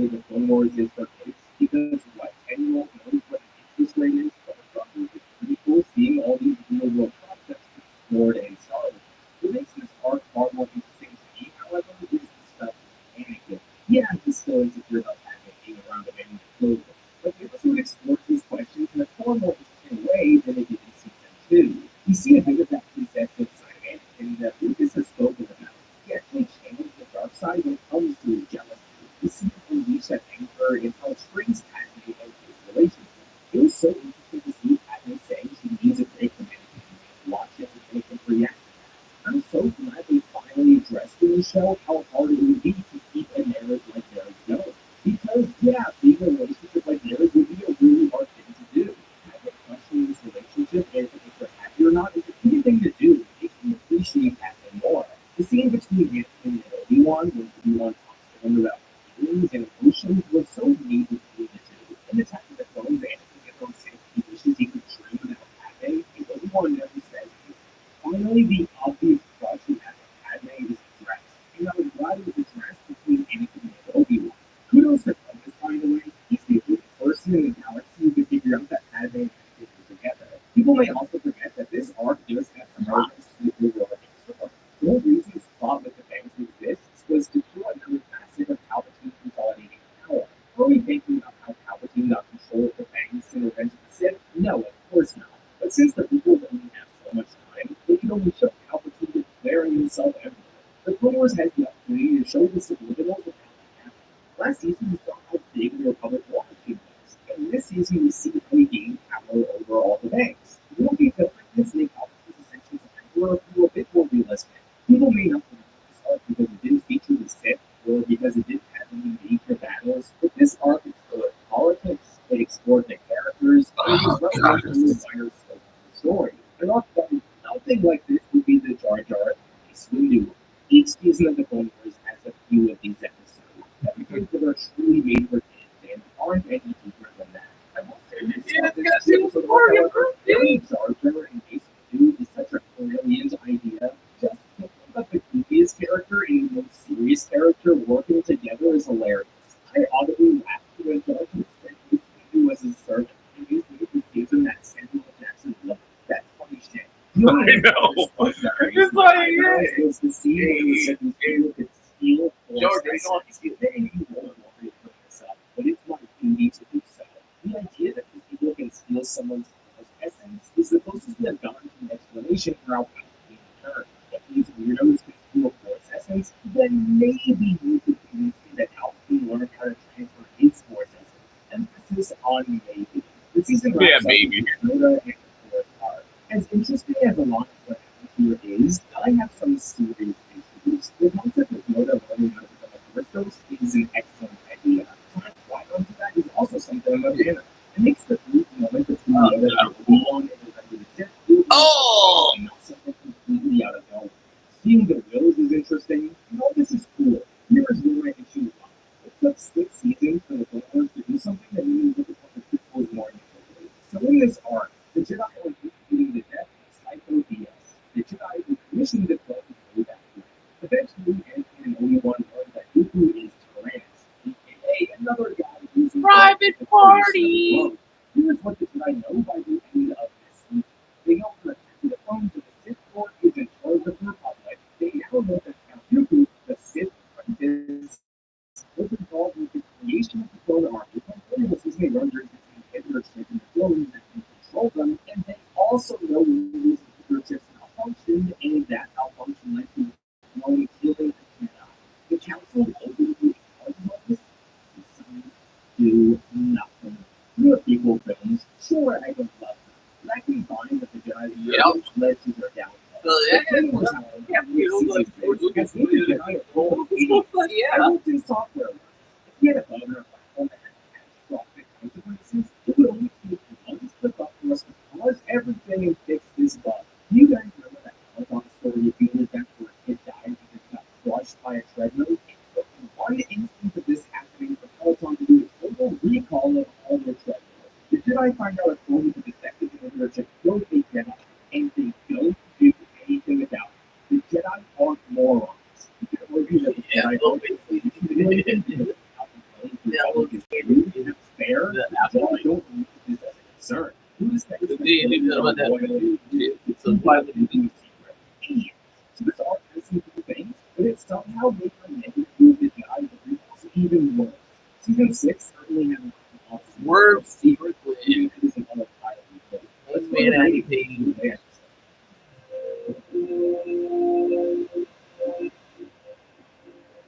Season 6 has a 100% critical score on well reviews.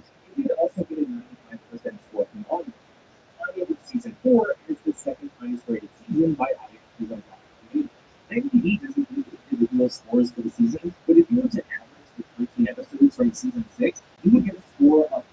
7.98 out of 10. Preston, This is huh? 1/100 On level.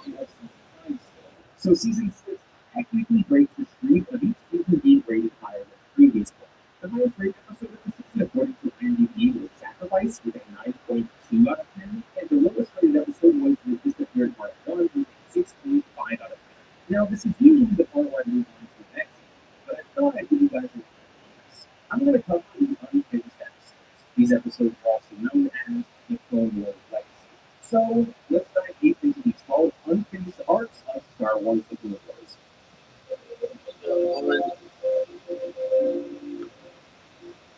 After the completion of season 6, Do you have this ability? With Smart Sheet, you do. Smart Sheet helps leaders inspire their teams to plan, execute, and scale work to deliver results faster. Smart Sheet. Try gummy vitamins from the level 1 on recommended vitamin supplement. The best time to use this is anytime. I also take it all the time.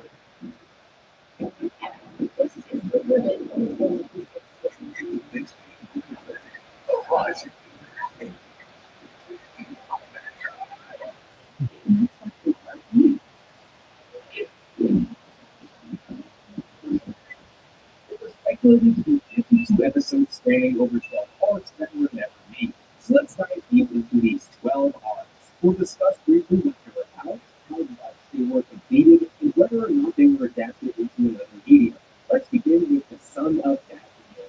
If you want, the Clone Wars and the Clone Wars may be confused by Maul's story, because in Season 5, the last time we saw Maul, he was being tortured by Palpatine. Palpatine said he was not going to kill Maul because he had no uses for him. But then the next time we see Maul after that is in Season 7 after he... Whoa! This Son of Dathomir would explain what happened. The basic premise of this arc is that Palpatine would use Maul as a means to destroy Mother 1000, because Palpatine saw a threat to his coming empire. Maul escapes, however, and gets his way to death. There's this big conflict between Maul, Dooku, Behemoth, Allison, and Jedi. Maul forms the Shadow Collective, aka Spartan Syndicate. Grievous also kills Mother 1000 during this arc, but the arc ends with Maul escaping once again. There's no proof of any plan available for this arc. Now, the arc was adapted into a comic series named Maul's Son of Dathomir. So the events of this arc are canon and contain the values of the comic. This arc would have been really cool to see. Yeah. The show up for the grades, and I'm sure this arc would be great too. And it also would have explained how all the options escaped from City. The next arc is the Crystal Crisis on Utapau. This arc would have involved Anakin and Obi-Wan going to Utapau, apparently seeing the evidence of Sith. During this arc, Anakin and Obi-Wan learn that the Separatists are mining Kyber. The reason they are mining Kyber really learn is to power the Death Star. Of all the unfinished arcs, this arc was the one that was the closest to being completed. You can actually go on YouTube and watch the 4 episodes in their unfinished forms. All the voice acting is complete, all the music is complete, and the animation is completed enough where you can actually watch it and know what's going on. The arc isn't super necessary, but I would like to have seen it because there are some really nice scenes between Obi-Wan. One of the more jarring aspects of the current Season 6 is that Anakin never reflects what happened to Ahsoka. You may see some of that in the Obi-Wan comfort. This arc is canon, but it was not adapted into any other medium. The next arc was the Bad Batch arc. Of the 12 unfinished arcs, this arc was one of the 3 that were completed in the eventual 7th season on Disney Plus. It was left in a similar state to the Crystal Crisis on Utapau arc, and that it was mostly completed. There are a few changes that were made when revisiting it during Season 7, but the basic storyline is pretty much the same. The next arc was probably the biggest arc that was never made, and that is the Dark Disciple arc. This arc would have been 8 episodes that spanned over 2 seasons. The basic premise here is that Asajj Ventress and Quinlan Voss team up to assassinate Count Dooku. There are some videos available to see, but unlike Utapau and Bad Batch arcs, you can't watch them as uncompleted episodes. These 8 episodes were eventually adapted into a novel titled Dark Disciple. This novel was fantastic, and it's such a shame that we never got to see these final episodes. Now, this arc has become infamous because Ventress was supposed to die in this arc, but they brought her back in the Bad Batch. So we kind of have to question if this arc is still canon or not. The next arc was going to be a Downey arc. This arc would have followed Cad Bane and Boba Fett to try to rescue a child from Tusken Raider. This arc was famous for showing how Boba Fett got the end of his life. Similarly to the Dark Disciple arc, can find subreels of these episodes, but they are not watchable episodes. This arc was not adapted into any other medium. The next arc is the Ahsoka Walkabout arc. Like the Bad Batch, this arc was eventually completed in the 7th season, but the original arc was going to be a bit different. Instead of Ahsoka stumbling upon Trace and Rafa, she would have met up with this guy, Nix. Nix was described as a scoundrel and was someone Ahsoka would become very close with. Prior to its completion on Disney Plus, only a few reviews remain of the original Bobby! episode. The next arc is Kashyyyk. This arc will feature Yoda and the Bad Batch going to Kashyyyk to help the Wookiees fight the Trandoshan. In Revenge of the Sith, Yoda says he has a good relationship with the Wookiees. This arc would have shown how he built that relationship. A few reels remain of this arc, but they are not watchable episodes, and the arc was never adapted into any other medium. This arc would have been cool to see, as it would have featured the return of Chewbacca, but I'm not going to lose sleep over not being able to see it. The remaining 5 arcs have no available footage whatsoever, and they have very little detail available as well. First was an arc Full described as gear. Arc 2 Top Gun arc. You see it there, kid? Top Gun was one pilot would have flew with normal army clones and eventually wrecked the pair with R2 and fly a starfighter. I love the clone episodes, so this would have been cool to see. The arc was never adapted into another medium. The next arc is the Yuuzhan Vong. Pablo Hidalgo, the head of the Lucasfilm story group, had this to say about the arc. The storyline really played on the alien abduction line. It was almost like an X-Files episode of Star Wars: The Clone Wars. The Vong were a big part of the old expanded universe, and this arc would have shown them scouting out the main Star Wars galaxy. This arc was never adapted. Absolutely not. Oh, dang. The third to last arc was the Return to the Jedi Temple arc. In the arc, Ahsoka would have warned the Jedi of the secret Sith shrine in the Jedi Temple. She would have teamed up with Anakin and Obi-Wan on the shrine and rescued To a point that she betrayed her bodyguard. Kazarian. And she's injured. This arc no longer has a place in the canon. The arc was You not guys gotta adapted do into laugh. any other medium. The ultimate arc was the return to Mon Cala. This arc would have featured Padme seeking support from the Mon Calamari and Warren to gain support from the Palpatine from office. This arc would have addressed Palpatine's prolonged tenure as Supreme Chancellor, something that's brought up in Revenge of the Sith. These Padme episodes were often really good, so I absolutely would have liked to have seen it. Like so many others, this arc was not adapted into any other medium. The final arc of the Clone Wars was the Siege of Mandalore arc. As we know, this arc was adapted into the 7th season of the Clone Wars. Previously, there was no adaptation of this arc, but it was referenced a handful of times during Star Wars Rebels, which came out before the 7th season of the Clone Wars.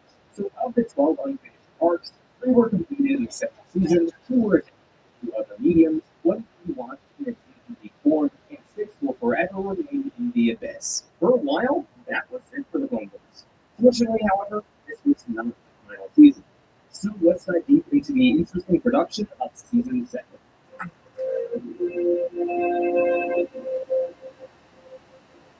The Clone Wars was canceled all the way back in 2013, and the 6th season aired back in 2014.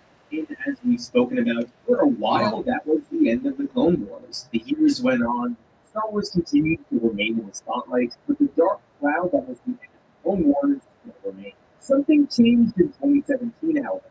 The announcement of Disney Plus. Disney was looking to create their own streaming service to compete with the likes of Netflix, HBO, Hulu, and others.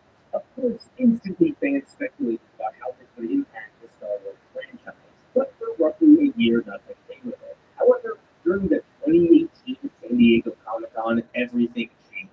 There was a Clone Wars fan there to celebrate the 10-year anniversary of the series. The actors were there, Filoni was there. It was pretty cool. For 55 minutes, they all reflected about how much the series meant to them and what it was like to look back on it. At the end, however, fans were rewarded with the best news ever.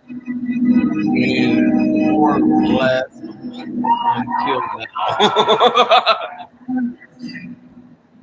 It's gonna work. Hashtag Clone Wars stayed like Disney. It was Disney. Yeah, we canceled it, but Disney brought it back.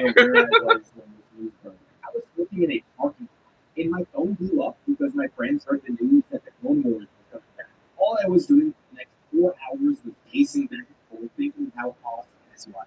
Now, we did end up having to wait a year and a half. Excuse me. Watch the season, but it was totally worth the wait. What's interesting to think about when it comes to this unique final season season are the reasons why the show was likely brought back.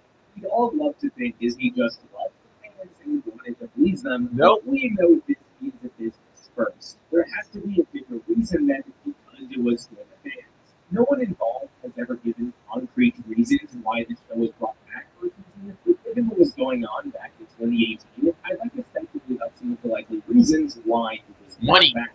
I would suspect the biggest reason the Clone Wars was brought back was because of the direction of the Mandalorians. Because Disney Plus was now a thing and the rise of Skywalker was on the horizon, Lucasfilm was likely planning their next phase of Star Wars. That, of course, included The Mandalorian, something Dave Filoni was heavily a part of now that Rebels had concluded. If we look back at what happens during The Mandalorian Season 2, we meet Bo-Katan who sends Mando on his way to find Ahsoka. Considering the Clone Wars Season 7 came out between the first and second seasons of The Mandalorian, I wouldn't be surprised if they used the Clone Wars as a way to introduce Ahsoka to more casual fans. Yes, the Clone Wars had a massive fan base, but when The Force Awakens came out, so many new fans were brought into the fan base. A good portion of them would watch The Mandalorian and have no clue who Ahsoka was. So reintroducing Ahsoka with the final season of the Clone Wars was Filoni's way of familiarizing her with more fans.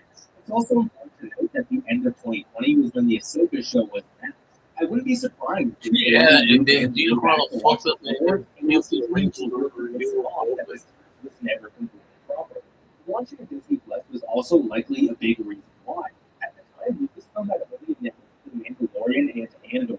If Disney is going to launch its own streaming service, we're going to need more content than that. As a result, the Clone Wars became an intriguing idea for Disney.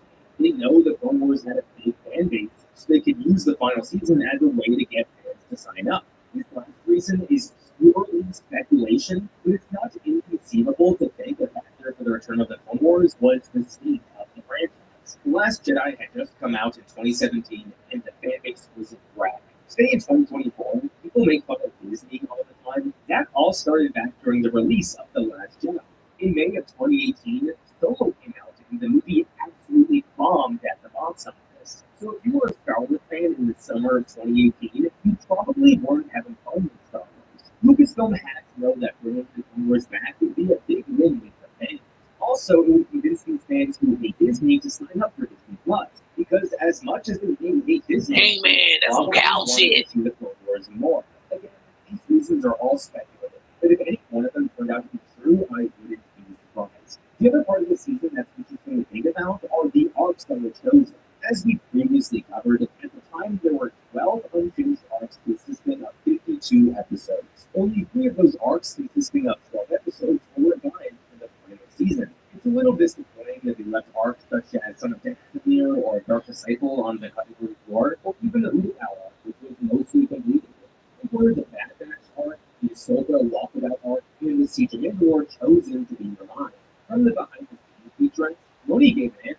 Each story arc in the last 12 episodes gives you an important piece out the end of the war. The clone's perspective, Ahsoka's perspective, and then the finale that brings both of those two together. Because at the end of the to me is about Ahsoka. This is actually quite smart from Filoni. I wouldn't be surprised if Lucasfilm would only give out 12 episodes. So Filoni had to sit down and choose which arc made sense. Siege of Mandalore was obvious. That was the end of the series and needed to be told. The Bad Batch and Ahsoka Walkabout arcs aren't super important arcs, and frankly aren't that memorable either. But they do remind us of who the clones are and who Ahsoka is. So Filoni's reasons make sense. There are probably a few more underlying reasons, however. Yeah, why go? Why go? Why? Motherfucker, why you betrayed me, motherfucker? Shortly after the Clone Wars Season 7, and they absolutely knew that was going to happen when they were making the final Clone Wars season. Would I have loved to have gotten even another 4 episodes? Yeah, but I'm not surprised that these 12 episodes were the ones that were chosen. Before we move on to discussing the story of Season 7, let's look at how the season was affected by the 6-year time gap from Season 6. A lot changed with Star Wars in those 6 years. We had gotten an entire sequel trilogy that time span. We had gotten 2 spin-off movies. We had gotten an animated show that heavily featured parts of the Clone Wars, and the team's ability to animate had also gotten so much better. The quality in the animation is noticeably better here than when we last saw it. I remember being in the hothouse to prove the lightsaber fight between Ahsoka and Maul was. The reason it was so smooth was because Lucasfilm Animation was actually able to use motion capture to create this fight. And for that motion capture, they brought back Ray Park, the original actor of Darth Maul. This shit is awesome. When it comes to the production of the season, however, the most interesting thing to think about is how it relates to Star Wars Rebels. When watching the Clone Wars for the first time, you don't know what's going to happen to any of the new characters, like Ahsoka and Rex. Even Maul, now that he's alive, you don't know what will happen to him either. The Clone Wars ended in season 6, and their fates were largely left undecided. Then Star Wars Rebels came out. That show told us how Ahsoka survived, it told us how Rex survived, and even told us how Maul survived, and how they were all involved in this siege of Mandalore. Rebels concluded, and now the final season of the Clone Wars was being told. For anyone who is mildly up to date with Star Wars animation, as great as the siege of Mandalore is, we all know what's going to happen when Order 66 is executed. Maul escapes, Ahsoka survives, Rex survives, and the Rude escape inhibitor. But now in 2024, if you were to watch the Clone Wars for the first time, you don't know what's going to happen to these characters in Season 7. In fandoms, people love to discuss release orders, chronological orders, but with Star Wars animation, no one is going to watch the first 6 seasons of the Clone Wars, then Rebels, and then the last season of the Clone Wars. So it puts people who watched Season 7 right when it came out in a unique position. I know I just said people in 2024 watching the Clone Wars for the first time wouldn't know what would happen to these characters, assuming they hadn't watched Rebels yet, but that's not likely true. If you are on Disney Plus and you happen to see the Ahsoka series show with a middle-aged woman on the cover, you might be inclined to believe that teenager Ahsoka in Clone Wars lives for a few more decades. Also, if you happen to watch Solo: A Star Wars Story, you will come across Darth Maul, so you know he won't die here either. The point I'm trying to make is that the Siege of Mandalore is a masterclass in storytelling, but realistically, the fates of all the characters are spoiled by the dozens of other Star Wars stories. So the only way for someone to truly appreciate the Siege of Mandalore is if they're a new fan of the franchise and they lost themselves away from Disney until they watched all 7 seasons of the Clone Wars. And how many of those fans exist? The Clone Wars Season 7 is one of the most unique pieces of Star Wars media, considering how the show was canceled 7 years before. But as I always say, at the end of the day, it's the story that matters. So let's dive deep into the 12 episodes of the Clone Wars Season 7.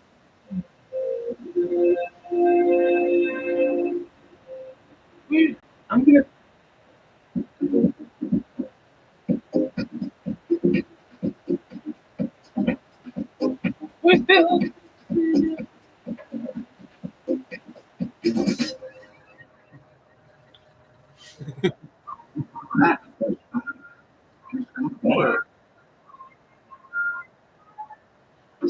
Recalling Afterlife's unique personality gives you a visibly brighter smile in just 7 days. Right to the Enterprise. You're a leader. You have vision. Do you have visibility? With Smarty, you do. I'm going to break down Season 7 by arc. So the Bad Batch arc, the Ahsoka walkabout arc, and then the Siege of Mandalore. As Filoni said before, the reason the Bad Batch arc was chosen for Season 7 was because of how it featured the clones.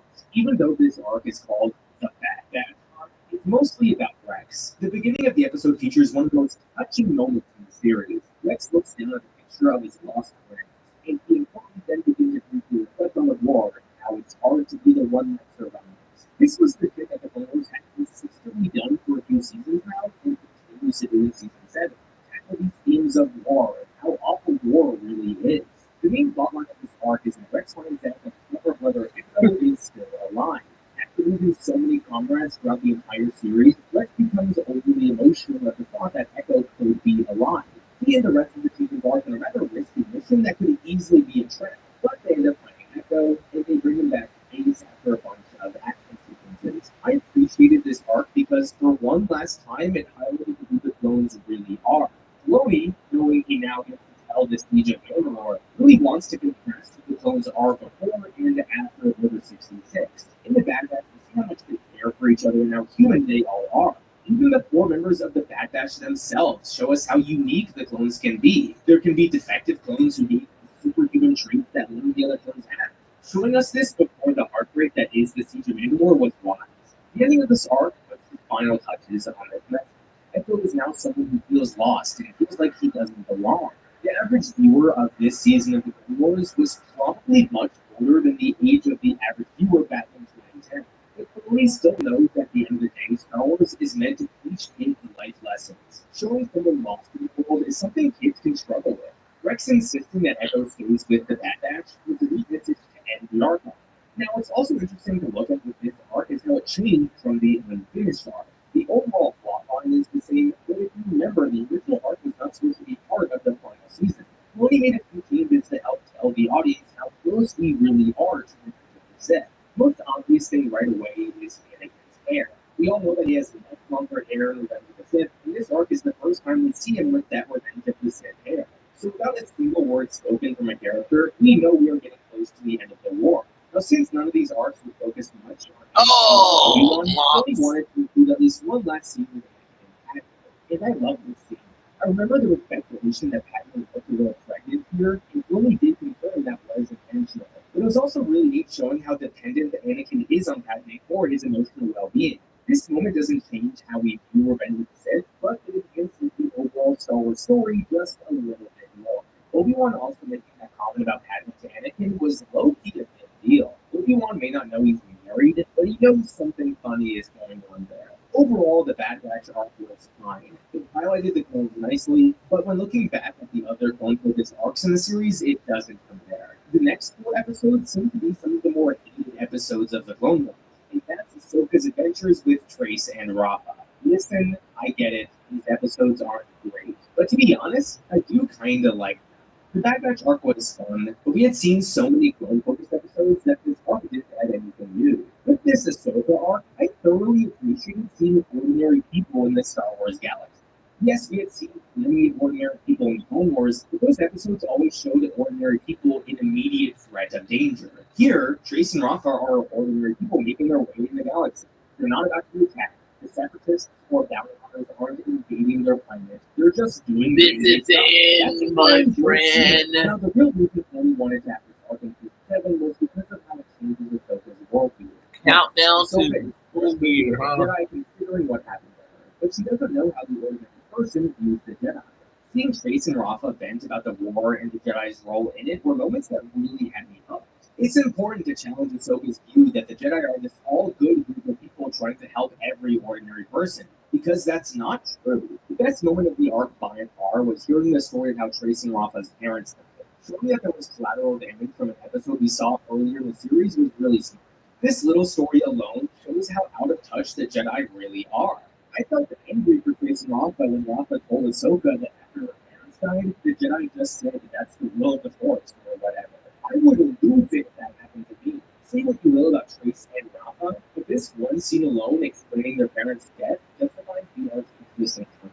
It makes sense now why Ahsoka would go out her way to help Ahsoka, because she's reminded of what the Jedi should be and how we should focus more on helping ordinary people. Ahsoka remembering her Jedi training and remembering what a Jedi should be is so important to her arc going forward. In both Rebels and some cow shit.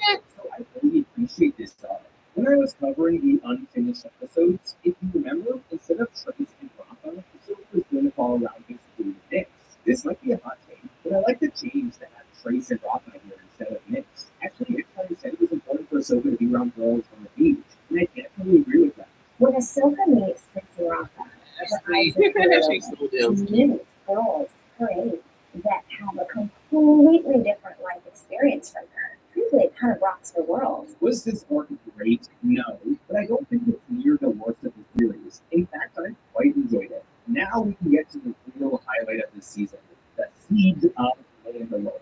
Right off the bat, you guys need to know, I think this is the best arc of the series. In fact, if these 4 episodes were a movie, it would probably be my favorite Star Wars movie. Everything here was brilliant, everything worked, and it was the perfect conclusion to Star Wars The Clone Wars. Let's begin, shall we? In the very first second, this arc separates it from the rest of the series, changing the music from the classic Clone Wars theme to the classic Star Wars theme subconsciously tells us this is important. The brilliant thing about this opening is that they do something that will not affect the casual viewer at all, but make the hardcore fans freak out. We have all seen the Order 66 scene from Revenge of the Sith dozens, if not hundreds of times. We know where all the Jedi died during that scene. We know Ayla Secura died from Coruscant, and we know that Plo Koon died from Pedro Moya while in the Starfighter.